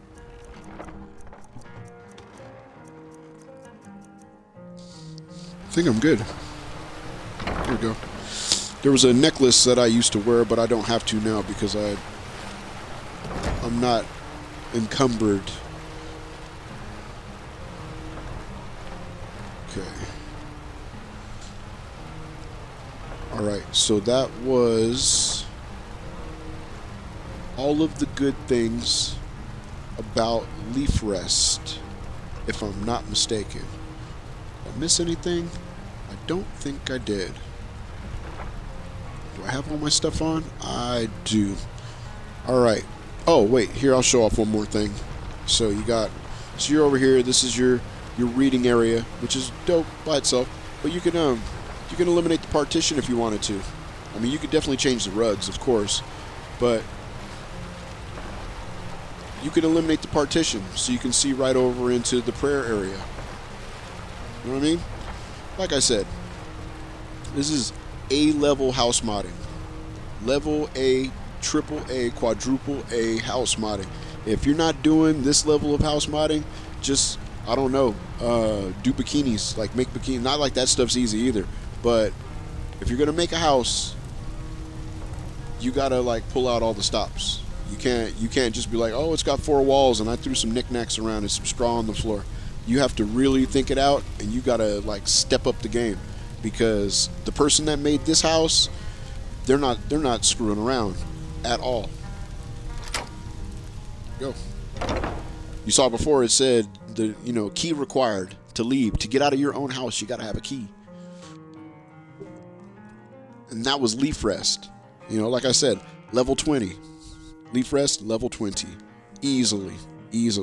I never, ever play this game without at least having Leaf Rest. That's just, even if I couldn't have any of the other houses, Leaf Rest was like the first house I downloaded, and it's like a mandatory. It got favorited right away, and I will not play this game without a modded house. The vanilla houses are cool. The Hearthfire homes are, they're Hearthfire homes. You know, they did their best.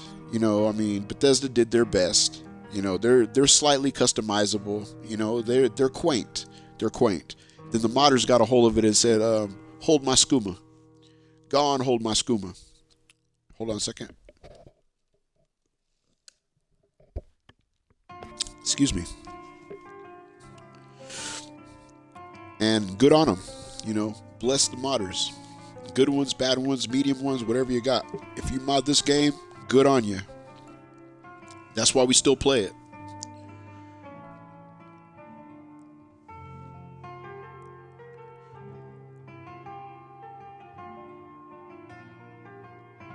So there we go.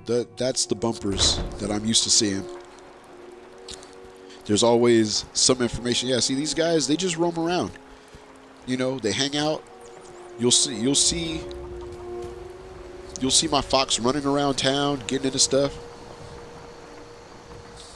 And I think this rabbit... Yeah, the rabbit lives here too. That's Tatima.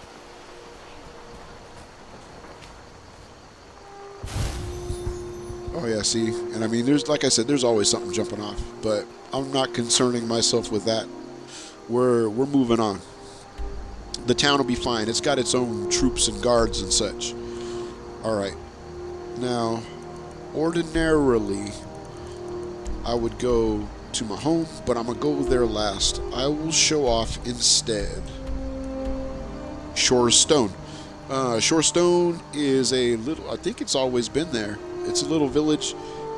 I don't know if, okay, I have no idea what's there. I always put the Shore Stone mod over here. So, forgive me for my ignorance, but I have no idea how Shore Stone looks vanilla. I can't even remember. Once this was available, I was like, "Ooh, something over in Shore Stone? Bang! Put me a crib over there. It's fine." And again, this one is a smaller piece of property. They fit a lot into a small package, but it's cute. It's quaint, and I always use it. Like, I always download it. You don't have to be Leaf Rest. You know, you can be nice without having a bunch of bells and whistles if everything is put in the right spots and it's in an area that it's appropriate. The Shore Stone house, it's a little tiny house that moves, it goes up, it's vertical instead of spread out, and it's got cute appointments to it that are appropriate for the little village that it's in. You know, it's not a castle being guarded by a dragon with waterfalls and stuff in a village that's just got a mine, you know, and a couple guards walking around. It's appropriate. It's right there next to the gate.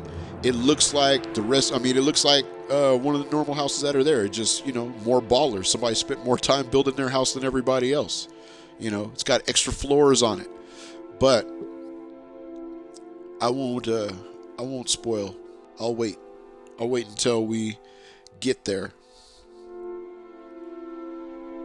and I'll show what concerns me about the Shore Stone house. I like it a lot, and if I'm not mistaken, I think I've got my vampire girlfriend living there. Uh-oh. So something's going on. Let me get to stepping before I have to knock someone's head off. It's nighttime. The gate's open. The gate is always open. Up.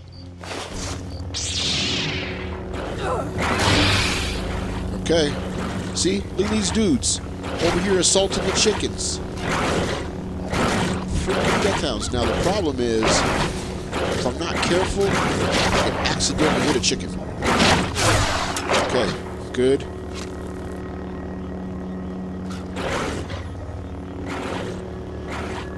That's the only thing that concerns me when I'm trying to intervene. I don't... Oh, damn! That chicken killed... Well, he got shot in the ass.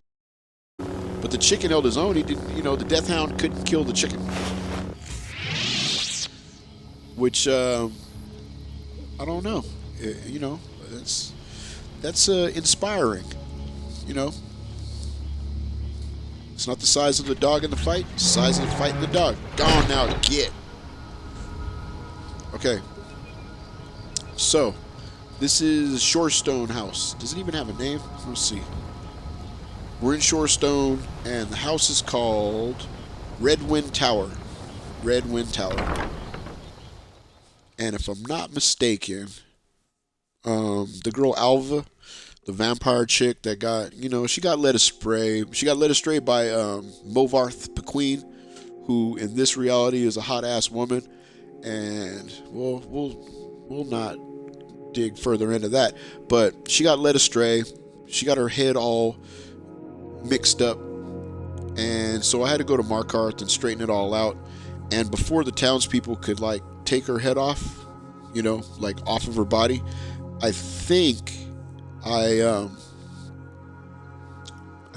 secreted her over to this house.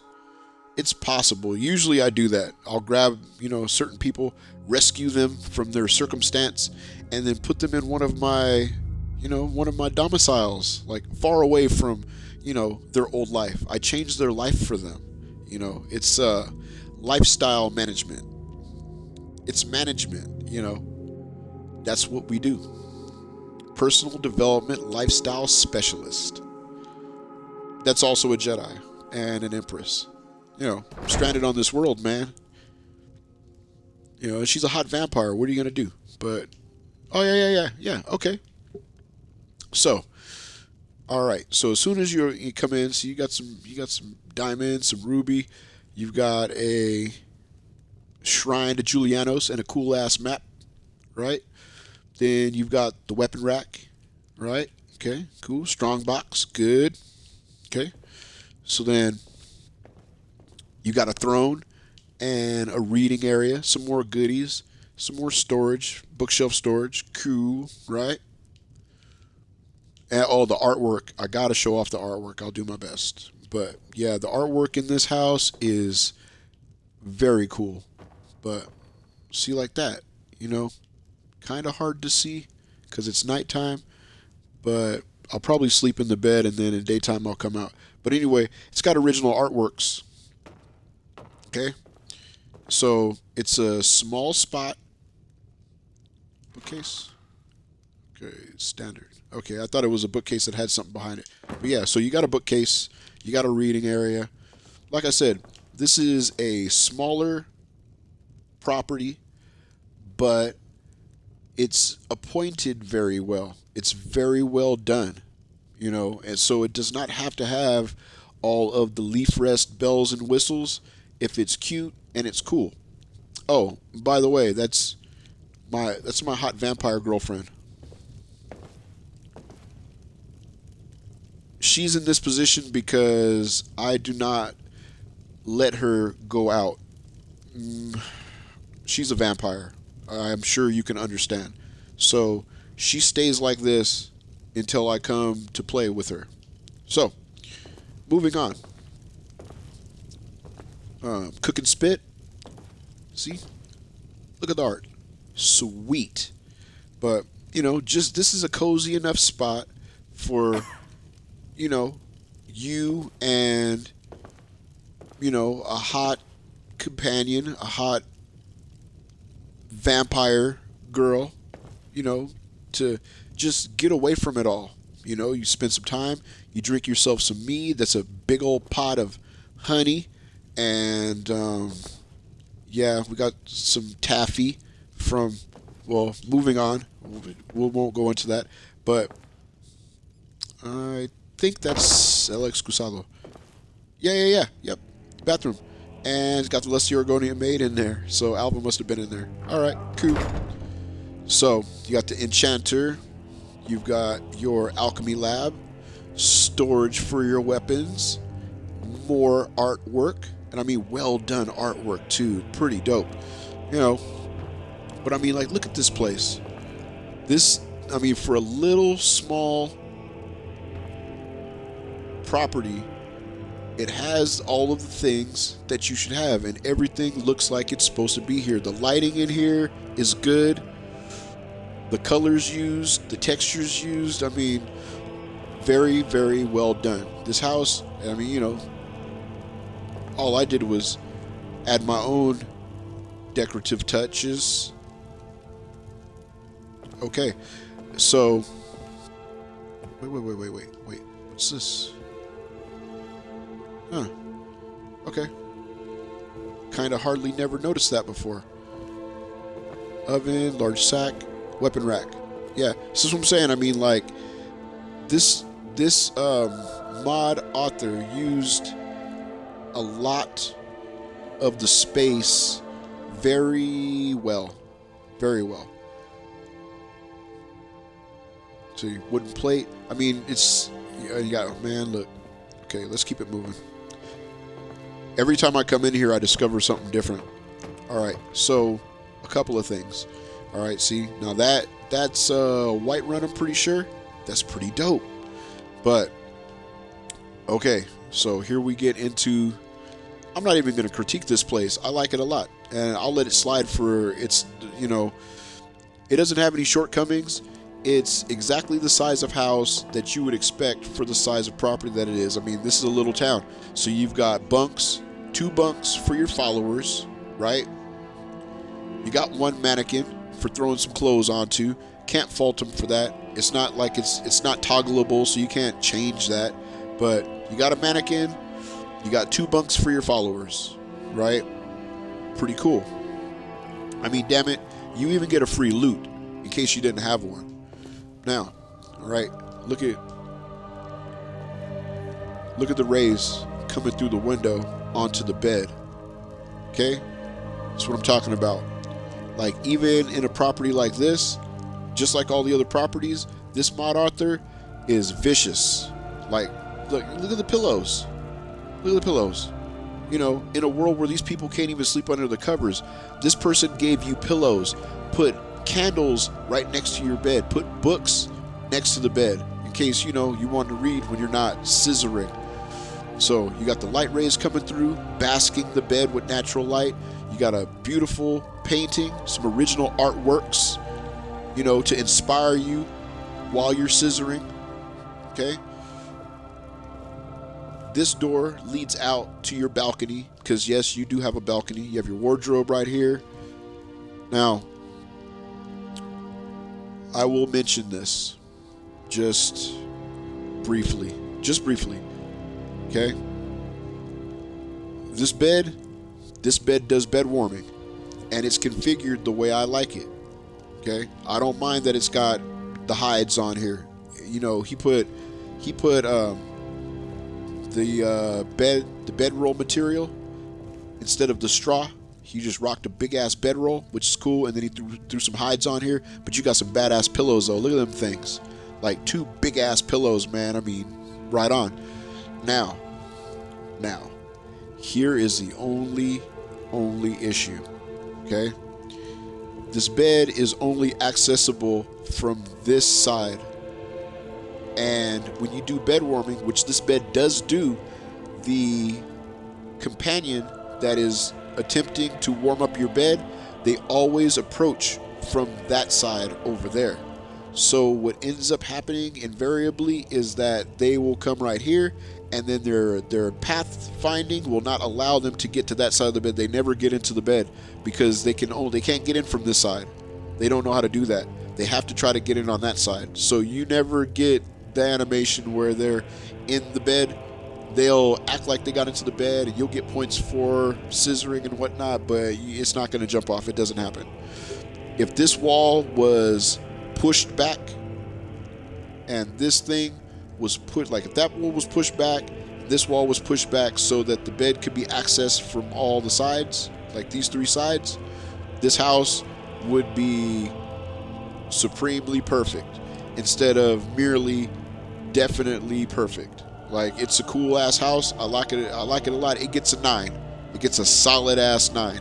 It would get a solid ass 10 from me if me and Alva could actually lay up in this bed. If she could, if she could get over here and get right there and lay down right there, and I could get my screenshots of spooning with Alva and we could play in this bed, man, this house would definitely get a 10.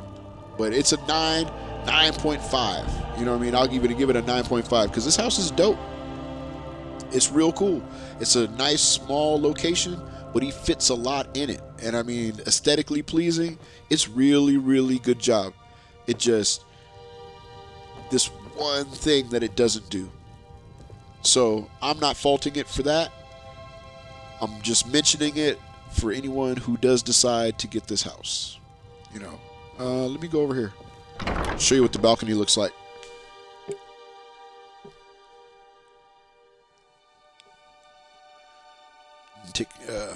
Get a little drink here. Excuse me.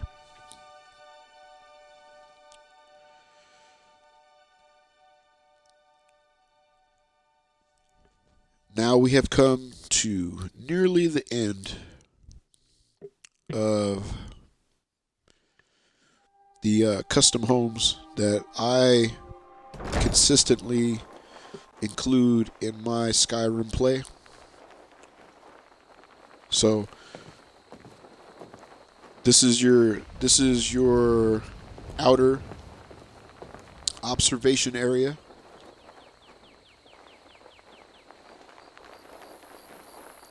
Very cool. Look at that.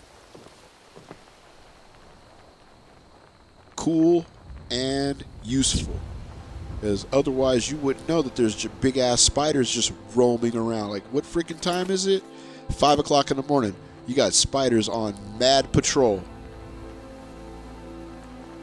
And I mean, if I wanted to, I could snipe them from here. If I was so inclined. But I'm not tripping. See, and then you got whoever that dude is, whatever he's shooting at. The guards don't seem to be upset at all, so whatever it is, he's not breaking the law any kind of way. Oh no, those got to be hunters. They have to be hunters because the guards don't care. Those are hunters. Cool. All right. Meanwhile, Red Wind Tower. That's where we're at. Okay, and it's in Shores Stone. Now, since we're outside, we will proceed to the crown. Well.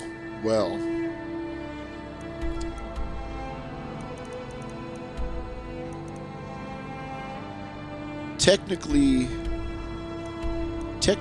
it's a home, so I guess I can include it before going to my real house. Where is the Scarlet? I mean, this is my flagship. I might as well show it off. Yeah, it doesn't hurt anything. And I mean, it does have it's got a crew. My crew is there. And have I appointed a guard to that location yet? I don't think I've appointed a naval officer to my flagship. But it is fully appointed. It is all laid out. I mean, all the crew is there, including my chef and my first mate. I will show it off very quickly because, I mean, technically it is a residence, although it's a warship. So, if somebody was so inclined, they could download the Scarlet and have one of their own. And I mean, it's pretty tight, especially when it's tied up in solitude, because it's the biggest ride out there. You want to be the king of the parking lot, and also it's functional in that it will go to other ports of call all around Skyrim, as well as was that Morrowind? It'll go to freaking Morrowind, I think. Is that the place where the volcano is at? Where the dark elves had to flee. That place. So you could ride it over there, but it will jank up the missions if you don't take the ship that you're supposed to take over there for the first time. some of the missions won't fire off. Just a FYI on that. Although the ship is capable of making the journey, very capable at that. All right, so here I'll show it off. Let's go this way. So, fully functioning vessel. The Scarlet is. You are required to reappoint it. It was, but this is my ship. It totally got it got reassembled out of wood by some pirates, and I caught wind of it. I ventured to the location right as it was being completed. I dispatched all the pirates, and I took the ship for myself since my starship is busted. Its whole ass is broken. So this is the wooden representation of my former starship, and it won't go into the Sea of Stars, but it handles the water pretty well. Look at that. Now that's a beautiful view. And then also, you got the Milky Way galaxy, and then the 2 moons of man, it's tight. It's lore breaking, but I don't care. So, first of all, you can navigate the ship from outside at the wheel right here, as is, expected. You know what I'm saying? It's a ship. But you can also drive the ship, or you can pilot the ship from the inside in the captain's office. It's pretty nice little ability. Okay, we have here storage. You have your workbench, your tanning rack, your anvil, and your grindstone. Obviously no forge, because where would you put it? And it's a fire. It's an uncontrolled fire on a wooden ship. I mean, it's just they have to stop somewhere. Although I think there is one inside. I'm pretty sure there's one inside. Well, you do got your anvil. So, nah, I don't think that acts as a forge though. I'm not sure. I should have clicked on it. I don't do any crafting in that outside area. I don't think. But one of these days I'm going to have to, so that way I'm more knowledgeable. But, as I said, once you seize this vessel and knock the heads off of the pirates who are occupying it, you then have to use a lot of crafting material to appoint the vessel to your particular taste. It will require a significant outlaying of crafting supplies, wood and iron and fittings and such. But there is a cheat chest located in the office where it'll have pretty much everything you need, because you're gonna need horns, animal horns, animal hide, wood, a ton of wood, glass, fittings, iron, nails, of course. But there's a chest that's got mostly everything, and then also the first mate. Once he starts roaming around, he also is a merchant, and he sells super large quantities of pretty much anything that you would need, even stuff you don't need. And they're reasonably priced, because he's actually a member of your crew, so he's not going to try to rip you off. Now, this thing does also sport some really nice artwork, because I think that's the inside of Whiterun right there, the Jarl's Palace. Okay, so we'll go around the top area first. But after you have reappointed the ship, it has by far the most berths for your crew. Because this is 3. There's 3 beds right here, right? Seating area, artwork, storage. Then immediately across the hall from that room, you have 3 here, right? So that's 6, if we're keeping count. And hold on a minute. Did I pass up something tight? Yes, I did. Okay. You have your prayer sconces, or your meditation shrines, to 1, 2, 3, 9 divines. Pretty tight. As well as your stones. Every single ritual stone represented here. Pretty overpowered. Okay, bookshelf. All right, then seating. Then, and I mean, you have live plants inside of here, man. It's pretty dope. Storage for weapons. I mean, because this is a warship. It makes complete sense. You know, why would you not have this ability? So, a ton of storage for weapons. A very dope dragon skull as a centerpiece. Alright?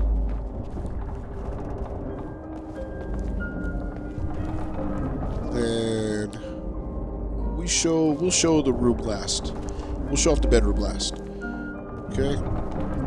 So, down here, you have the galley, a fully appointed galley that comes with a chef who is probably asleep. Running water. I think it's got sorting, but it might not. It just might be straight storage, which is also cool. You know, it's fine. But yeah, you got yourself an oven and a cooking pot, right? Seating, 2, 4, 6. Seating for 8. Oh, and there's also a bard, but she is most likely asleep. A ton of artwork. You have the captain's office, and I'm not going to get too close to it, but that model of the ship allows you to pilot the ship from inside of the office. Now, this is the first officer's office. So it's got the main deck workbench, it's got the Lostport Cavern, then you've got the strong boxes of all of the traders inside of the cavern, where your ship, the berth of your ship, like where your ship ties up and drops anchor, that is called Lostport Cavern.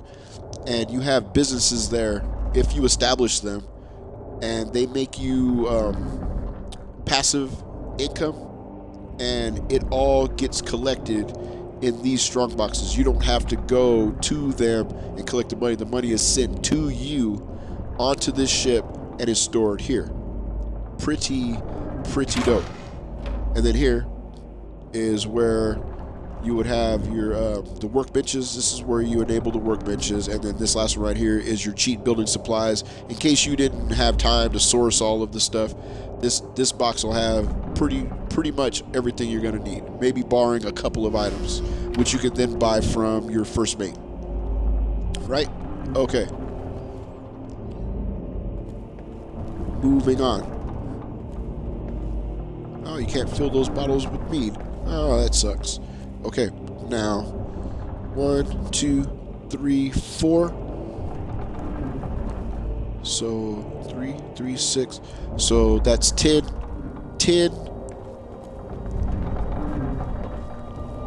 I was gonna do a thing, but I'm not going to. I had a Sesame Street moment. Anyway, 2 more right here. That makes 12. Artwork. And Vikings did not have horns on their helmets. Just mentioning that in passing. They did not. It's inaccurate. They did not have horns on their helmets. Okay, so 12, 13, 14, 15. Right?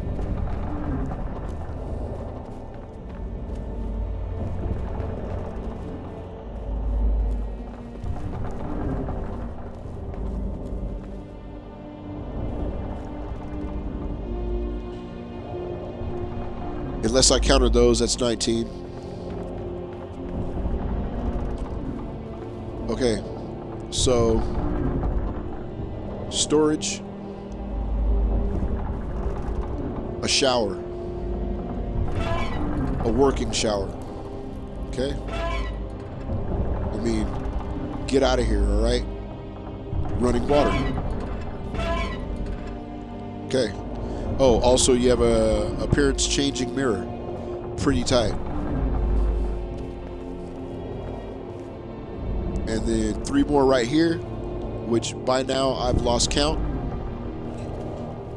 So let's just say there's 20. Okay, we'll say that there's 20 berths. Well, yeah, 20 bunks for potential crew. I'm pretty sure we counted these. So let's just say there's 20, right? Then you head below deck, and you have a training dummy. You have fertile soil for planting, so you have a planting area for your alchemy needs, or you could grow food. I mean, if that's your proclivity, whatever, you know. So not judging. Unenchanted staves, a staff enchanter, an arcane enchanter, a spider imbuing chamber, right? Alchemy lab, spider pods, alchemy ingredient storage area, scroll storage area, heartstone storage area. Okay? Like, unbelievable. So, okay, anvil. Let me click on that.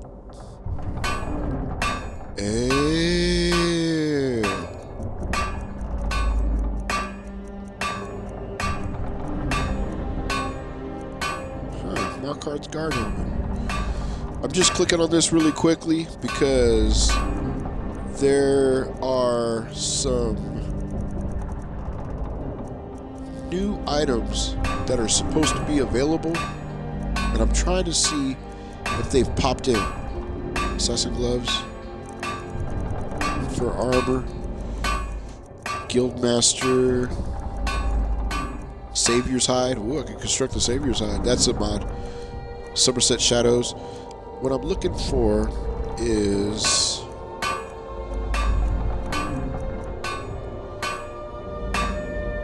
there have been some changes, Creation Club and whatnot, and I'm trying to see. Yeah, the Jagged Crown. I'm trying to see if the option to make those things is available, or do I have to start those individual, like, missions, I guess? Very confusing, but I'll figure it out. No big deal. So, okay. So the anvil allows you to blah, blah, blah. Now, the only thing that is missing, of course, is the forge. So you don't have a forge. You don't have a forge. So you got the grindstone. So you can make your armor. You can improve your armor. Or you can improve your weapons. Improve your armor. You can... Oh, see? Auto storage. Auto access storage. So yeah, there's auto sort. Or crafting supplies. Miscellaneous crafting supplies. Ingots. Iron ingot. Hold on a minute. Search your ingots. Miscellaneous crafting supplies. Dragon crucible ore. You have your leather. So yeah, there's not a smelter. You can't make bars. I don't think. You can store the ones that you do have.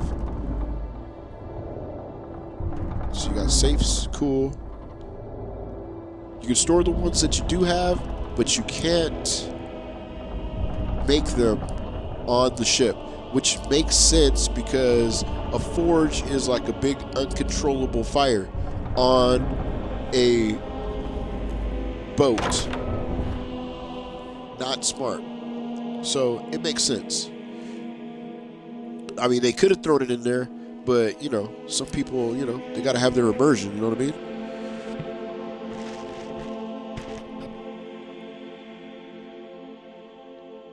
Okay, now we're heading into the crew quarters.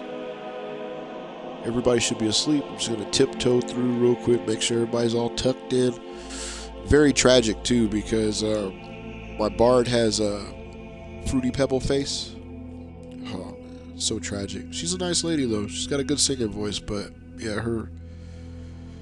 I can't put her into other clothing. Like, I can ask her to change clothes, but she'll change outfits, but none of the outfits have anything that would cover her face. So, it's one of those things. She's talented. It doesn't matter that she's not classically attractive. I mean, sometimes a Fruity Pebble like works in her favor because it looks like war paint, and sometimes it looks like she ate some bad fish, or she ate some bad something, and she's reacting like she got a bee sting and her face is just breaking out, and I can't fix it, regrettably.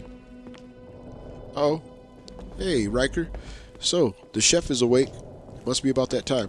Alright, so yeah, Sullivan, Jameson, and then this is Riker's bed, and Cora, who, really, really nice girl, beautiful singing voice, but yeah, I just convinced myself that she's not good at applying makeup. That's what I tell myself. It's just one of those deals. Oh yeah, see? Exactly, like Sullivan. It's just war paint. I just tell myself it's war paint. Her tribe, what I'm saying? She's repping it. She's repping it to the fullest. Okay, and then there is... Oh, okay, that's a cooking pot. I was about to say, they snuck the forge over here. These guys got their own sink, which is cool. And then this is my first mate. His name is William. He goes hard with the war paint also. But yeah, obviously he's got his own room because he's first mate. But yeah, they've got their own eating area. And I could have swore I installed a bathing facility, but I guess there's just the one. Everybody's got to use that communal shower. Hey man, I'm sure Cora gets in there before the guys. But yeah. Okay, so you've got so William's got his own sink. That's pretty dope. But I mean, it's right there. They all eat in there, so it's no big deal. He's not tripping. I'm sure he lets them use the sink. So we will now jaunt over to the bedroom. Okay. It's tight though. Riker gets up before everybody else and starts cooking right away. Now that's a good chef. Yep. It's a man, you know what I'm saying? That's a professional right there. That's what I'm talking about. Because, I mean, what time is it? It's 4 o'clock in the morning. He's already up cooking. So, yeah, that's what I'm talking about. This is a hard crew. Big time. Alright. So, hold on a minute. There we go. So, here we are. Okay. Master bedroom. Now, bookshelf. And weapon storage, of course. You're the captain. You have armor storage, safes, amulet displays, staff displays. This door lets you out onto a sort of balcony on the back end of the ship, aft. Blackbriar Reserve. Ugh, who left that garbage there? Anyway, sweet roll. Got your, seating area. And the bed does do housewarming. Even though it's not configured the way I would like, it still works. The girl will lay in here. Well, I usually appoint one of my officers to be in charge of the ship in my stead, like whenever I'm not here, to keep everybody in line. And then as a reward, I'll come over here and scissor her all crazy when I'm, passing through. You got a strong box and a safe. But yeah, the bed works. The bed warming, it works. And push come to shove, because there's this thing right here, I just hop over that. I can get in there. It's fine. I'm not gonna begrudge the ship because I don't like how the bed's set up. And then here in the captain's office, or in the captain's stateroom, you have your claw storage. You have your Paragon storage. All of your like exotic weaponry, they all go here under glass. Nettlebane, Champion's Cudgel, Keening, Wuthrad, Bloodskull Blade, Chillrin, Ariel's Bow. You know, man, Blade of Woe. I'm not putting my Blade of Woe in here. I do not store my exotic weapons on any of the what do they call it? Any of the downloadable houses. Like, I just don't do it, because if you forget that they're there and you accidentally delete the house, or if the house craps the bed like my friend Chateau did, you can't get back in there and you've lost access to that item. So I learned a long time ago to store the stuff that I don't want to lose on the holodeck, because you can't take the holodeck from me. It's there. It does not exist. It's the only part of my ship that still works. You know, fully powered. And strangely enough, black book storage, weapon rack, skulls, like the dragon priest masks. So this ship has the ability of holding on to all of your epic items, which is cool.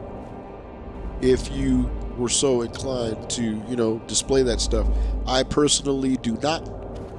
Just something I learned a long time ago.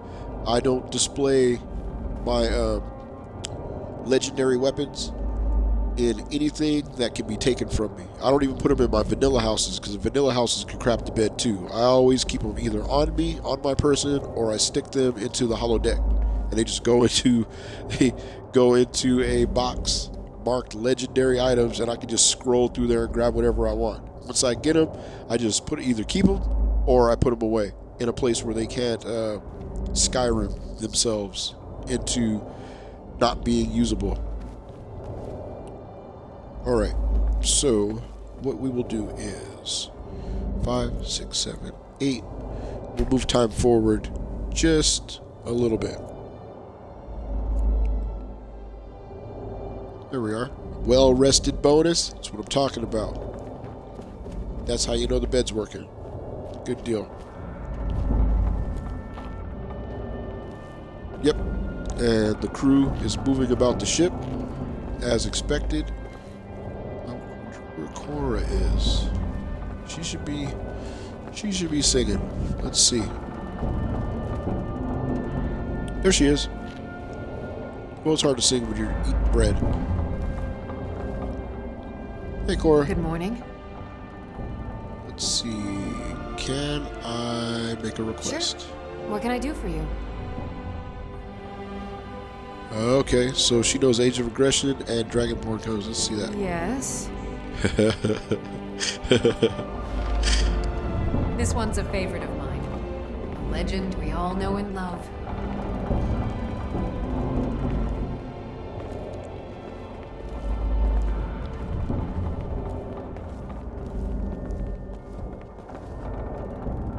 Our hero claims a warrior's heart. I tell you, the Dragonborn comes with a voice-wielding power of the ancient Nord art. Believe, the Dragonborn comes. See, she's got a nice voice. It's an end to the evil of all Skyrim's foes. Beware, the Dragonborn comes. Now, it's a shame she doesn't sing Ragnar the Red, but I mean, you know, it's regional, I guess. You know, she is a sailor girl, so, you know, maybe that's just not one of the ones that they learned at the college that she was taught at. Because, I mean, it would have been nice. Some Ragnar the Red, it would have been appropriate. Or if she knew Hoist the Colors, that would have been real tight. You know, that's some downloadable content for that ass. But here we are. You know, you go to war with the army you got.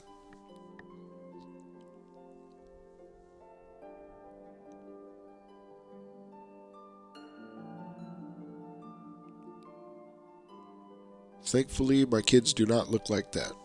They are not potato quality. My kids are top quality.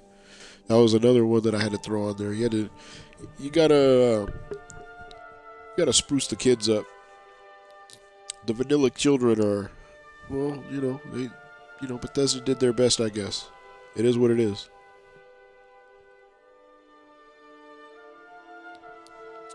Excuse me.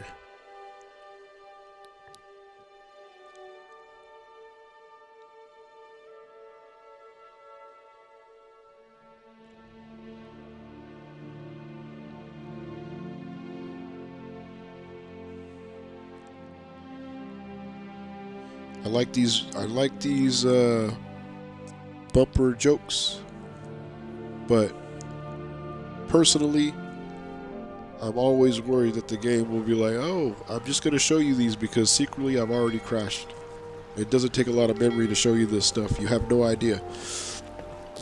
Now, another thing that this ship will do is if the ship itself cannot make it up to a certain location, these boats will transport you through the rivers and tributaries to the locations that are accessible by water. If the ship can't make it, these boats will take you the rest of the way. And interesting side note, there are certain towns where the ship is already standing by to bring you back to this ship. Like, these boats are already in locations and they will bring you back to the ship. Pretty good little, well thought out idea. Very nice. Alright, that being said, map.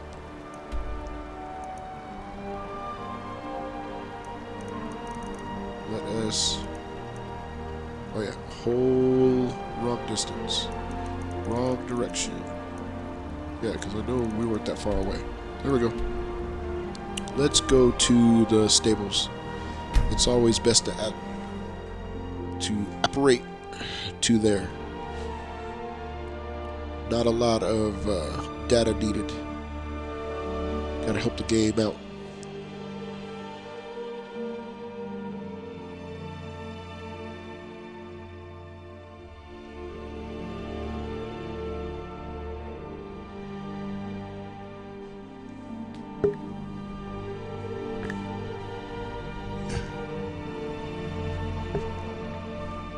Stand by, everybody.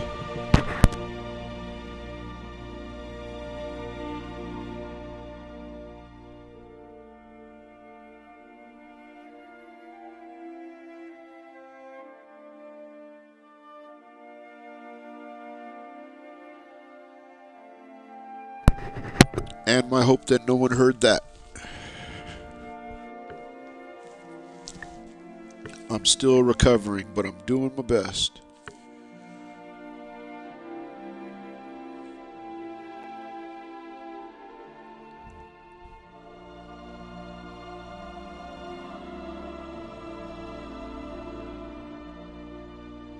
Hey, specialized rods.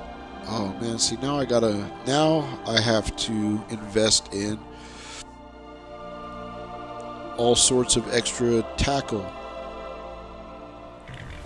Here, I thought you could just use any kind of fishing rod to catch any fish. I guess that was kind of... No. Kind of ridiculous. Alright. Okay. So...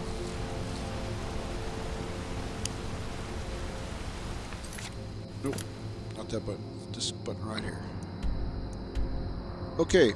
This location is the crown jewel of my whole operation. It's called Dragoncliff Manor, and it is where my children, my future wife, the mother of my future wife, my entire strike team, and also my chef Ramsey. My chef's name is Ramsey, and he lives here also, and he's a mean chef, let me tell you. We have our own statue of Talos, right? This place has a guard station that has a very large crossbow on it, as well as storage. I have a stable with 2 horses, standing by at all times. And I think it'll accommodate more. Well, you know, I'm not sure how that works. This goat is left here by Falcor. And Falcor is the dragon that protects this property. You can't see him right now because he's, you know, doing dragon stuff. He's doing his own thing right now. But yes, this property is guarded externally by a actual dragon, and he's very good conversationalist. He's very polite. He's a good guy. He's one of those good ones like Parthenax. Now we've got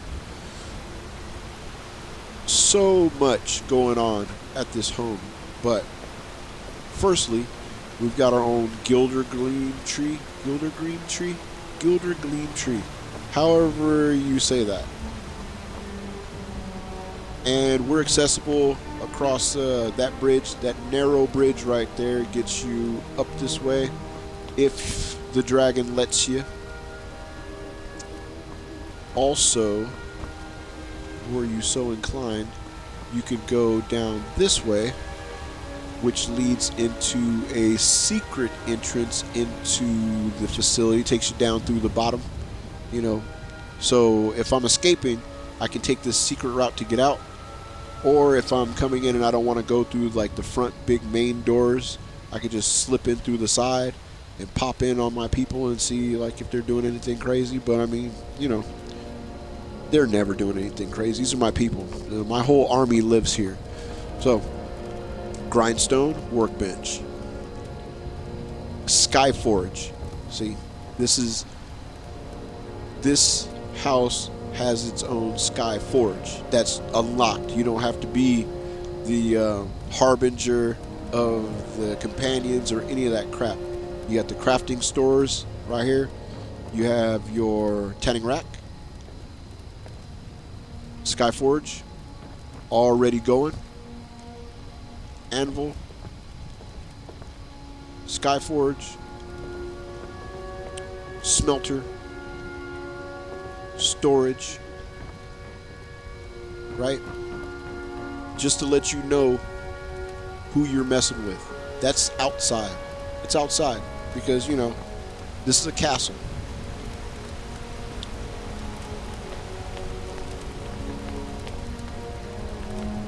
Big, larger than life doors.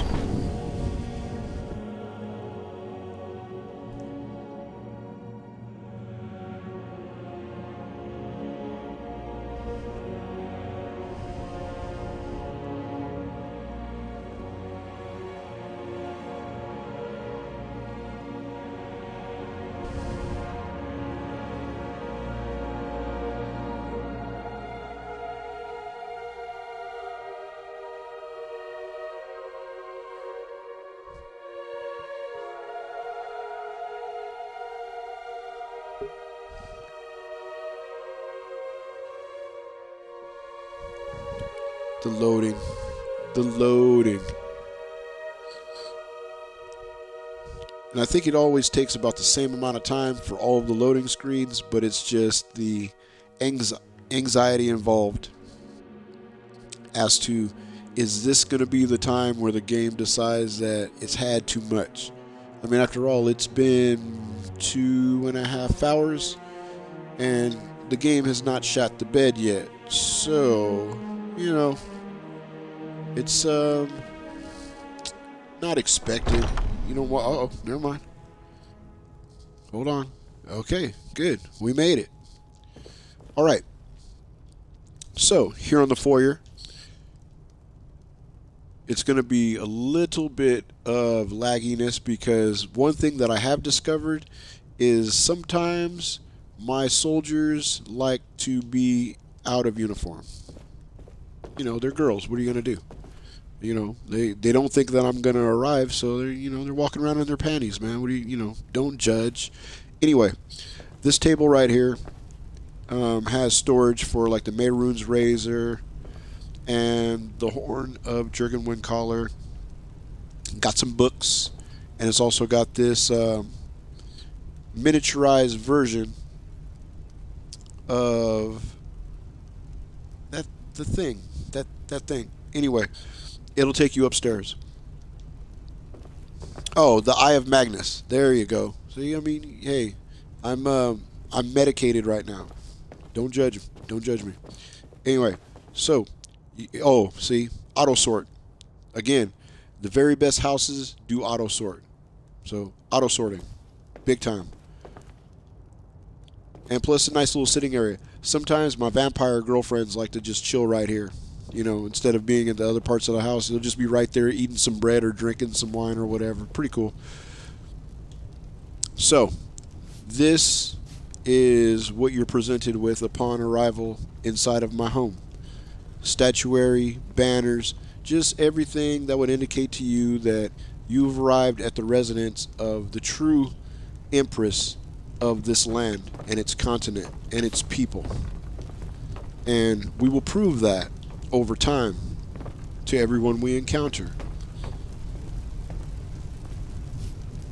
Open pit, sitting areas, and my troops can be found in all of the nooks and crannies, you know, sitting, eating, relaxing as they wish. See, another transport.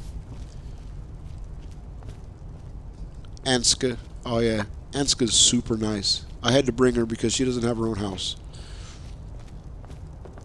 Anyway, this is the library. There is plenty of storage over here.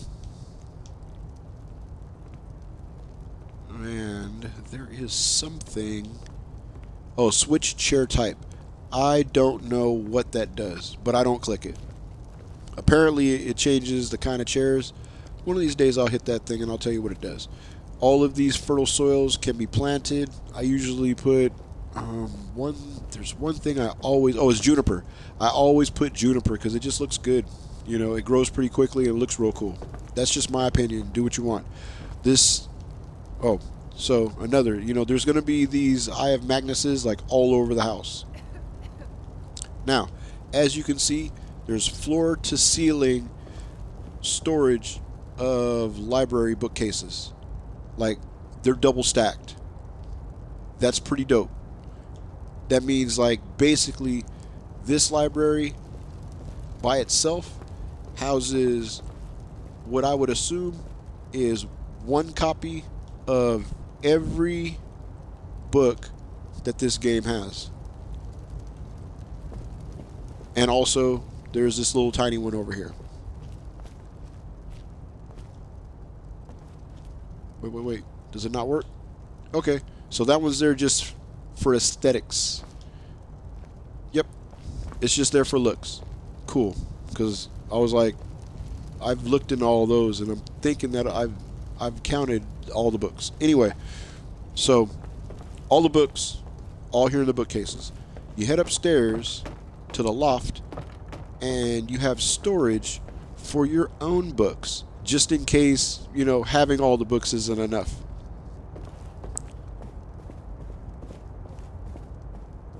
And at one time, I had filled all of these racks up. I don't do that anymore.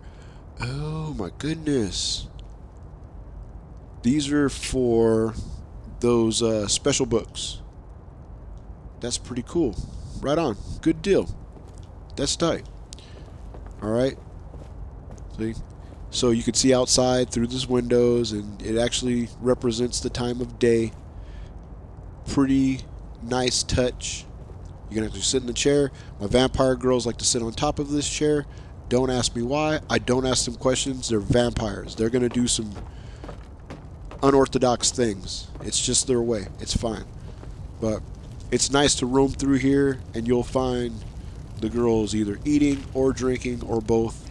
Whatever they want to do. They're free to just roam the castle. This is their base. So, wait, what time is it?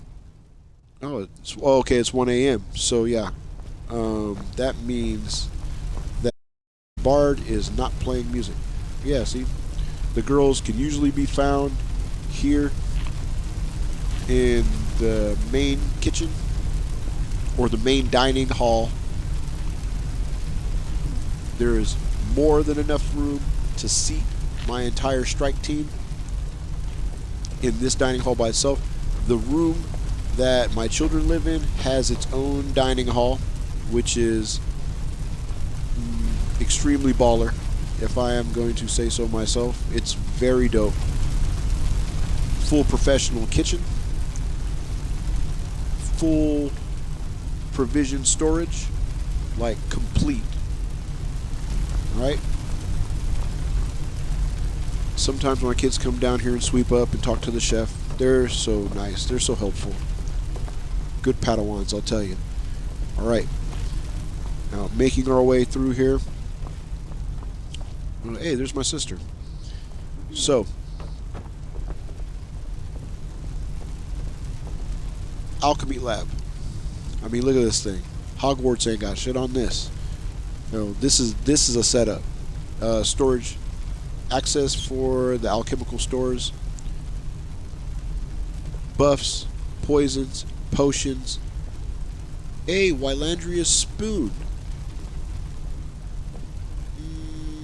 No, we're going to be leaving that. Bookshelf. Right?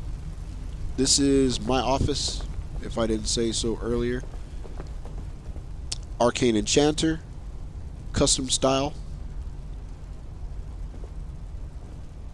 I mean, just look at the attention to detail. Look, another Eye of... That's why, I mean, the Eye of Magnus, you know. You know, the one that was at the school, they took that one. The one that I own here at this house is way doper. Like, it's in my room. It's amazing. It gives off so many good positive vibes. Anyway.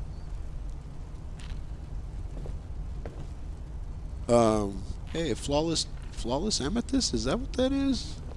Okay, that's that. Okay, that's Meridia's Beacon. That's what I was about to say. And then that is a Shrine of Talos, but it's not actionable. But the Shrine of Arcane is. Huh. Strange. Okay, anyway. A lot of the aesthetic stuff that's in here is very, very nice and well thought out. I'm very appreciative of all these little special touches that have been thrown in to just make the house look more regal and cool. Display case for your Elder Scrolls, of course. Then this thing holds on to the lexicon, I think. There's also storage for the Ogma Infinium. There's another Meridia's Beacon right there. An open thing that's got a bunch of jewels in it. I've got my journal that talks about the stuff that happens here at the house. A very well laid out desk. And, oh, here, I'm sorry. Yeah, my sister likes to sit down at my desk all the time. You know, correspond with people in the old country. She doesn't understand. They're not going to get those letters. Don't tell her. Don't break the fantasy. Storage cabinet. Storage cabinet with the false back. Okay? We'll just jaunt down here very quickly so I can show this off. Like, this is one of those 007 bat person features that the top end houses have. Gotta have little secret places like this.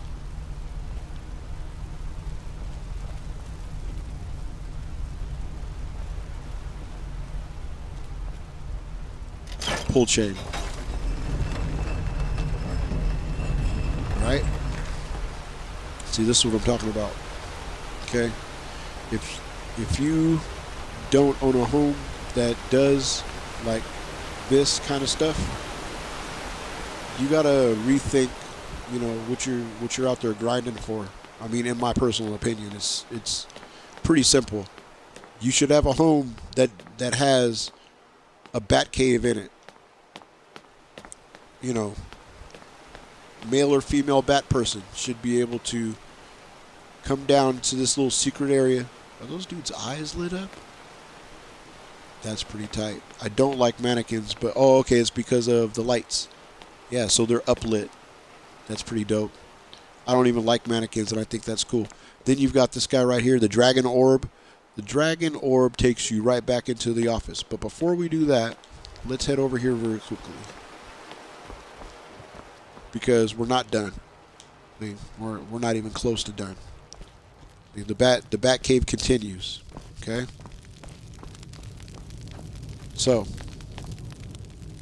you see what we got going on here? Like,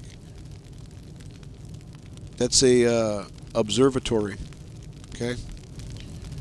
And it directly lights up your displays. Alright. So, more mannequins, of course. I can't do anything about that, but they came with the house. You gotta ride it out. Let's head down. Whoa, we're not heading down that way. That's crazy talk. That's a heck of a drop right there. Went this way. So we go down this way. There we go. Alright.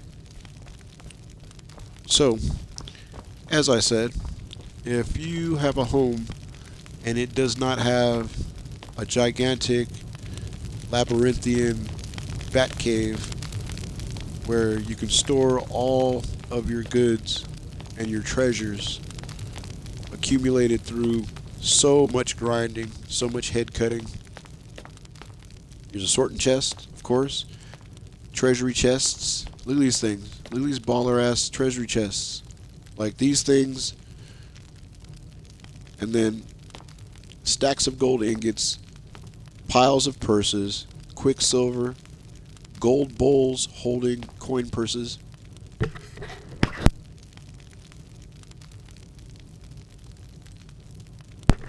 Excuse me, sorry about that. I need a lozenge. Anyway, gold urns. I've got a... Oh, see, the hunting brew decanter. Oh my goodness, hold on a minute. The Dwemer puzzle cube. Oh man, the hunting brew decanter, the queen bee statue, the model ship. Can I put a model ship? Nope, I lack the required item. So that's the stuff from the Thieves Guild. Oh man. Crown of Baron Zaya. Yep. So all of your treasures that you've accumulated have a receptacle here.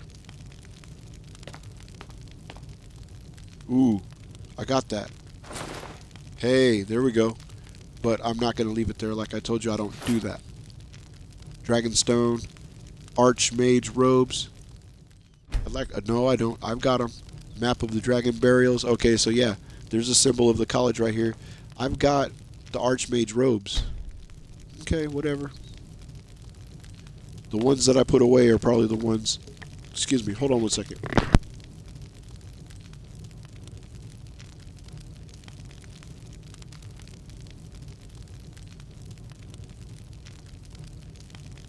Okay, let's see if that helps.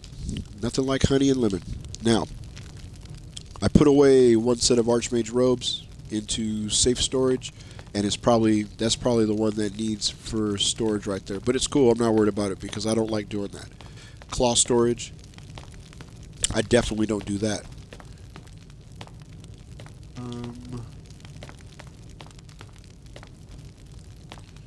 I think that is decorative. If I'm not mistaken, that doesn't open up. Okay. Weapon storage. Dragon masks. What? Clavicus files, but wait, Clavicus file. Wow. I'll have to see where that lives and acquire it and not put it there because I don't do that. Okay, so Bat Cave, okay? Bat Cave, mandatory. And besides that, well-appointed Bat Cave, mandatory. If you're going to be doing this kind of mess, you should have a place to go to drop off all your gear and just sit there and, you know, like a dragon's hoard. Oh, look at this. That's what I thought it did. Okay, so you click on this bad boy right here. Boom. And it sends you back to the main hall, we hope. There we are. See? Just like that. Teleportation. Now, there's one of my vampire girlfriends. Anyway, here we are in the main hall. Before... Well, we're already right here, so I'll show off the prayer hall. Yeah. It's actually, you know, well, it's a prayer hall and a pool. Right? So, you've got some prayer shrines located here. My priestess must be asleep. Oh, no, there she is. Hey. There's my other vampire girlfriend. That's Ava. Cool. And then Morta Oakfree is the priestess of this area. That's really, really cool. I've been looking for this girl. Now I know she's in here. I told her this was her house, so she lives by the water. Anyway.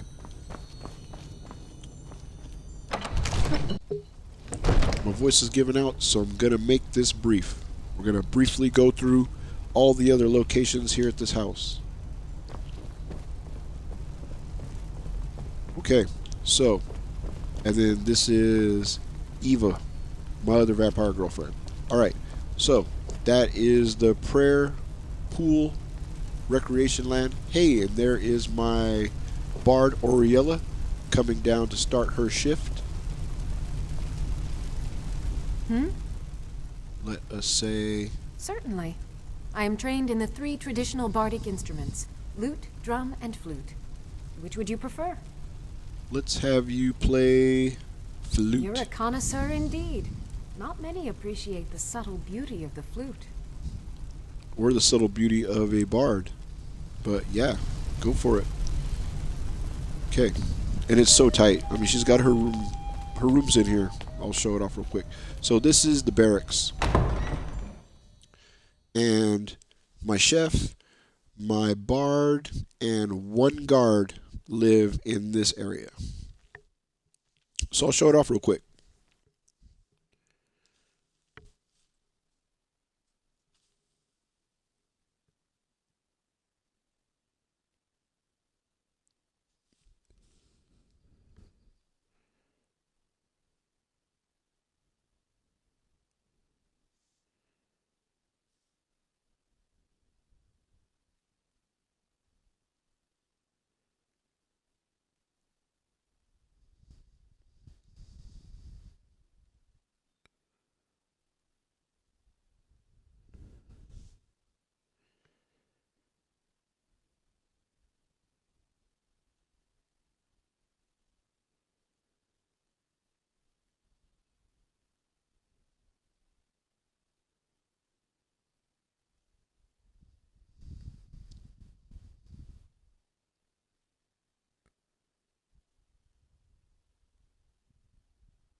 Okay, sorry for that pause. I was responding to some information. Alright, so these are the barracks, and appointed with very nice artworks.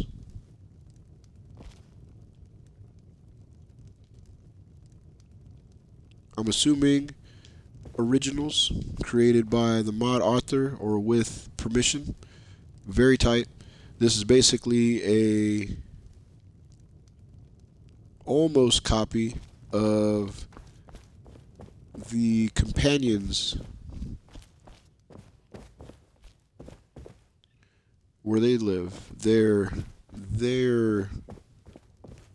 dormitories. Like, yeah, there's plenty of room in here, and it all looks exactly like the setup for inside of the companions' meeting hall place. That upside down ship they live in.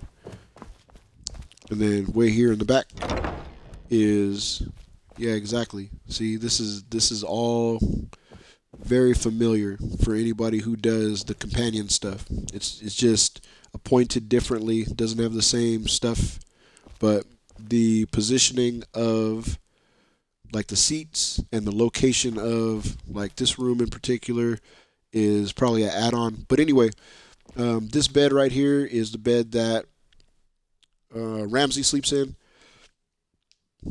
And I think I was trying to get the guard that lives in here to sleep in here too. You know, give Ramsey a little bit of action, but he might not have any game, if we're being honest. So, you know, I can't do his push-ups, you know what I mean? So, there she is. Valerie. Hey. So, this is Valerie, and she guards this entire area. You know. And right now she's here in the bar, just kicking it, which is cool. But yeah, I don't have to tell you why she wears a helmet. You know, she's one of my house Carls, and she is a sweetheart and very good at a fight, but unfortunately cursed with the Fruity Pebble face. So, because I still value her for all of her faithful service, I brought her here to live with me and my army. And she serves as a house Carl, but she protects these barracks. Because, like I said, Ramsey lives here in this facility as well as Oriella. So Valerie guards them here in this part of the castle.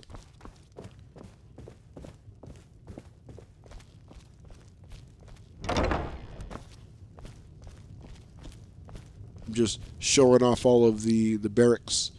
Like, all of these beds are free. One of these is the one that Oriella sleeps in. But there's so much empty open room in here, but none of the strike team comes in here. They prefer to stay outside in the main part of the castle. They do not come in here. For whatever reason, you know. They like hanging out. They like being in the main dining hall. They love that area. They also love being by the fire in the center of the castle. They also like being in my office because it's got the enchanting areas. And the number one place besides the dining hall is the library for them. They love being in that library. The vampire girls like being by the pool or just outside of the pool, as you saw. The troops, invariably, they all like hanging out in different parts of the castle, but they gravitate towards the library, the center where the fire is located. Yeah, see, so like there. See, look, they're already milling about. So, they like being in my office. They like being right here next to the fire. They like being in that library. And they also love being in that dining hall. They love that dining hall. All right, moving on. Oh. What do you need? Let's say, play a different Certainly. instrument. I am trained in the 3 traditional bardic instruments, lute, drum, and flute. Which would you prefer? We'll have you play the lute. The most elegant of instruments. The pinnacle of the bardic art. And I don't have to say that it was a little bit of trouble to get my bard moved into this castle, but it was worth the trouble because having a chef here, dope. Having my entire army here, also dope. But having my children greeted every day by the music of a professional musician, it just brings it all together. You know, like, screw ambient music. This woman is playing live music while you're coming down the steps. Like, that's where we're going right now. Okay, so next. Huh. I wonder why she stopped playing so quick. Okay, there we go. My bad. I'm sorry. Anyway, so this is my kids' room. We'll just drop in there real quick.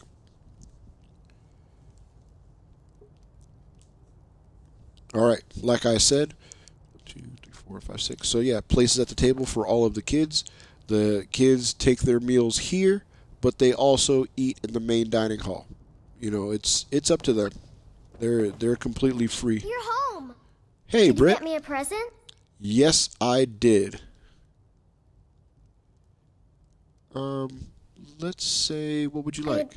I'd really like a dolly. Or maybe a pretty new dress? Sure. Wow, thanks, Mama. Okay, so she asked for a doll.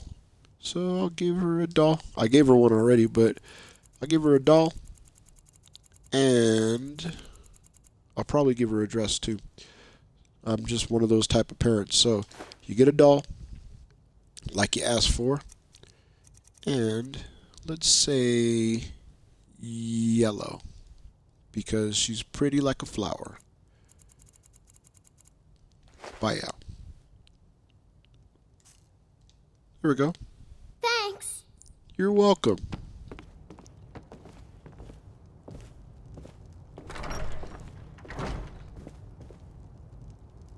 Hey, is that Alisson? Yep. Sleepyhead. He's a good kid, though. What time is it? 7:42 in the morning. Oh, man. Yeah, I'll let you slide. I spoil my kids. Or maybe Britt is just an early riser. That might be the deal. Because there's Sissel. She's still asleep. Then you have Lucia, and she's still asleep. So that just leaves Blaze. Yep. He's still asleep. And Sophie. Yep. Still asleep. See? I keep track of my kids. So Britt is the early riser out of all of these kids. And I mean, hey man, you do have one. You have the one that don't like to eat their vegetables. There she is. I'm sorry. I was talking too loud. Alright. Lucia. Mama! I got something for you. Wow, thanks, Mama.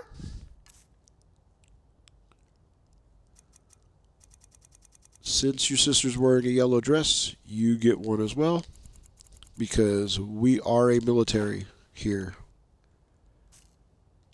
There you go. Thanks. You're welcome.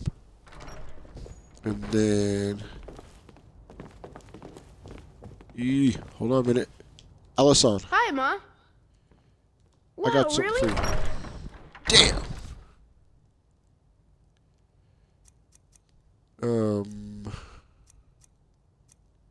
We're going to put the boys in blue. There we go.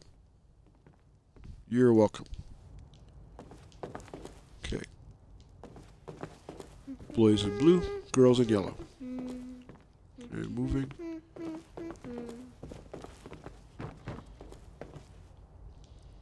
Alright. Now these kids get moving, Jack.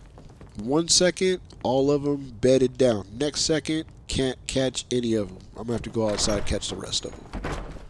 They're on the move. But anyway, okay. So yeah, as you can see, two beds per room, fireplace. You got a fireplace and a training dummy. But I think all the rooms have... Nope, all the rooms do not have fireplaces. But yeah, these guys got a training dummy in this room. And these guys have a training dummy in this room. And I mean, then they all got artwork. See? And you can actually change the artwork, I think. I think you can do that. Let me see. Oh, and then you got one of these jobbers there. I'm not taking that. I'll let the kids play with that. Oh, yeah, see, change paintings. There we go. There we go. Bye, out. See, when they come back, they'll be all surprised. Change paintings. There we go. And I mean, like,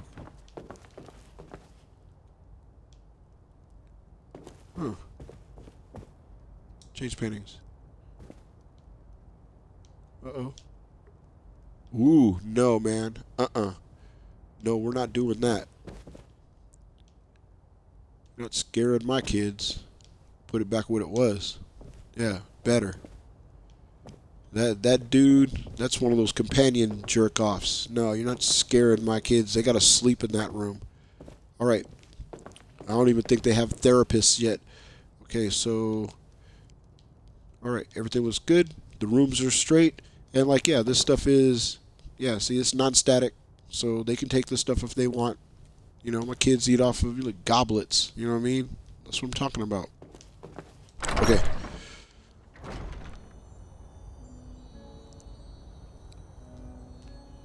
Okay. So, hey, that's Blaze. So I can change his clothes too. Blaze. You need something, Ma? Yeah, let me give you your thing that I want to give you. You got me a present? Wow, thanks, Ma. You got it. I think you and Allison are wearing blue uniforms, and the girls are wearing yellow. Thanks. You got it. All right. Okay. Okay. So there's Allison. And there's Sissel. Yes? You got me a present? Really? Sure did. I like all of my kids to get stuff, except for the one who gives me some, like, greets me first. They always get something nice. They get a little bit extra because that's a nice touch. There we go. Thanks. You're welcome.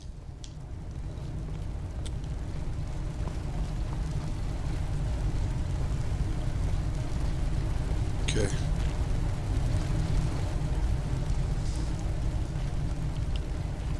And I will just have to catch up with the rest of my kids. By the by, I'll find them. They'll... Oh yeah, see? There we go. Because, I mean, they run on their own schedule. They do what they want. Sophie? Need something? Yeah, I gotta give you... Wow, really? What do you get me? Got you a new dress. I like all of my kids to be happy as possible. Yellow. Bye, Al. Thanks. You're welcome. Okay. So, Britt, Sissel, Sophie, and Lucia. I think I got them all. I'm pretty sure I missed at least one of them, but I'll be able to tell. I'll be able to track down the one that didn't get her dress because she'll be the only one not wearing the house colors. When they get up, they get to moving around. It's hard to pin them down. Anyway, sorry about that. Just had to do some, housekeeping. Now, you have a training area up here. Fully appointed storage, complete with mannequins. See? Thousands of arrows. Stores for my military. And, a very cool balcony area for aesthetics as well as defense. And I'll tell you what, you try to come up these steps if you want to, you're getting arrowed to pieces. And I mean, really, you're not coming up these steps because, well, my troops they're Jedi. So there's that whole chestnut. See? Stone benches, So beautifully appointed seating areas, appropriate display cases, targets, training dummies, and this is all leading to my room, which is here.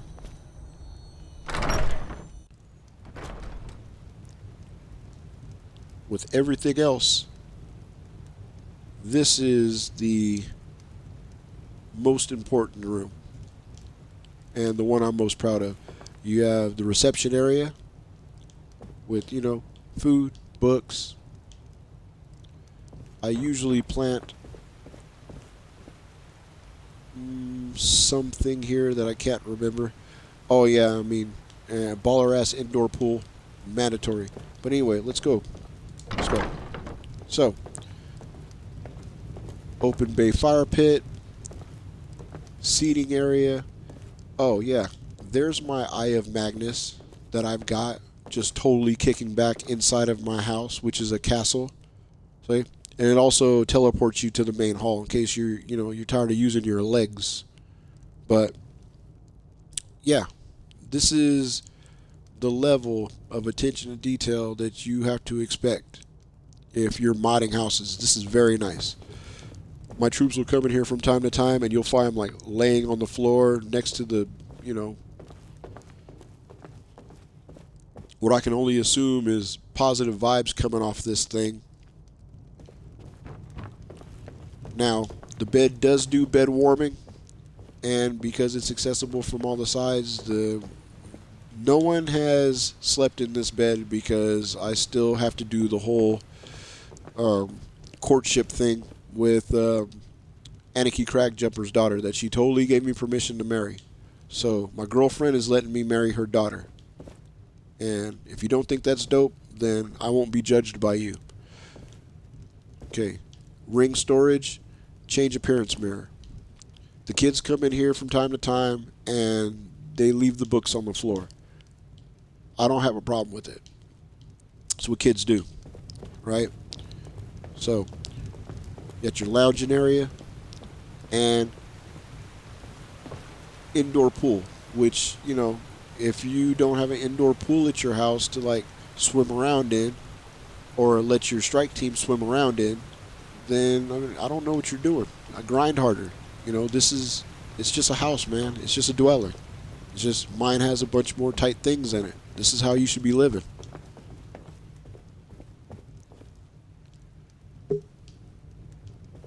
Okay. Now I believe that is the entire home. Here, let's teleport. Let's teleport back. Or actually, there we go.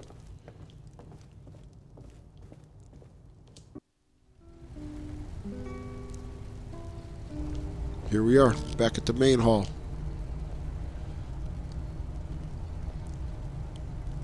Thank you very much for joining me for Chapter 11, Stranded in Skyrim. I will catch up as soon as I can. I'm glad that I had a chance to show off all of the downloaded homes that I use in my playthroughs, and we'll get directly on to the most important part of my mission called Thane of Everywhere. That'll be basically Chapter 11 Part 2, or it might just get its own chapter. I want to catch up and show off these houses as well as some of my clothing choices. This is Gerber James of the Mighty Robot Mafia. Thank you for joining me for this content. If you enjoy it, please come back for the next installments. And as always, hustle ever forward.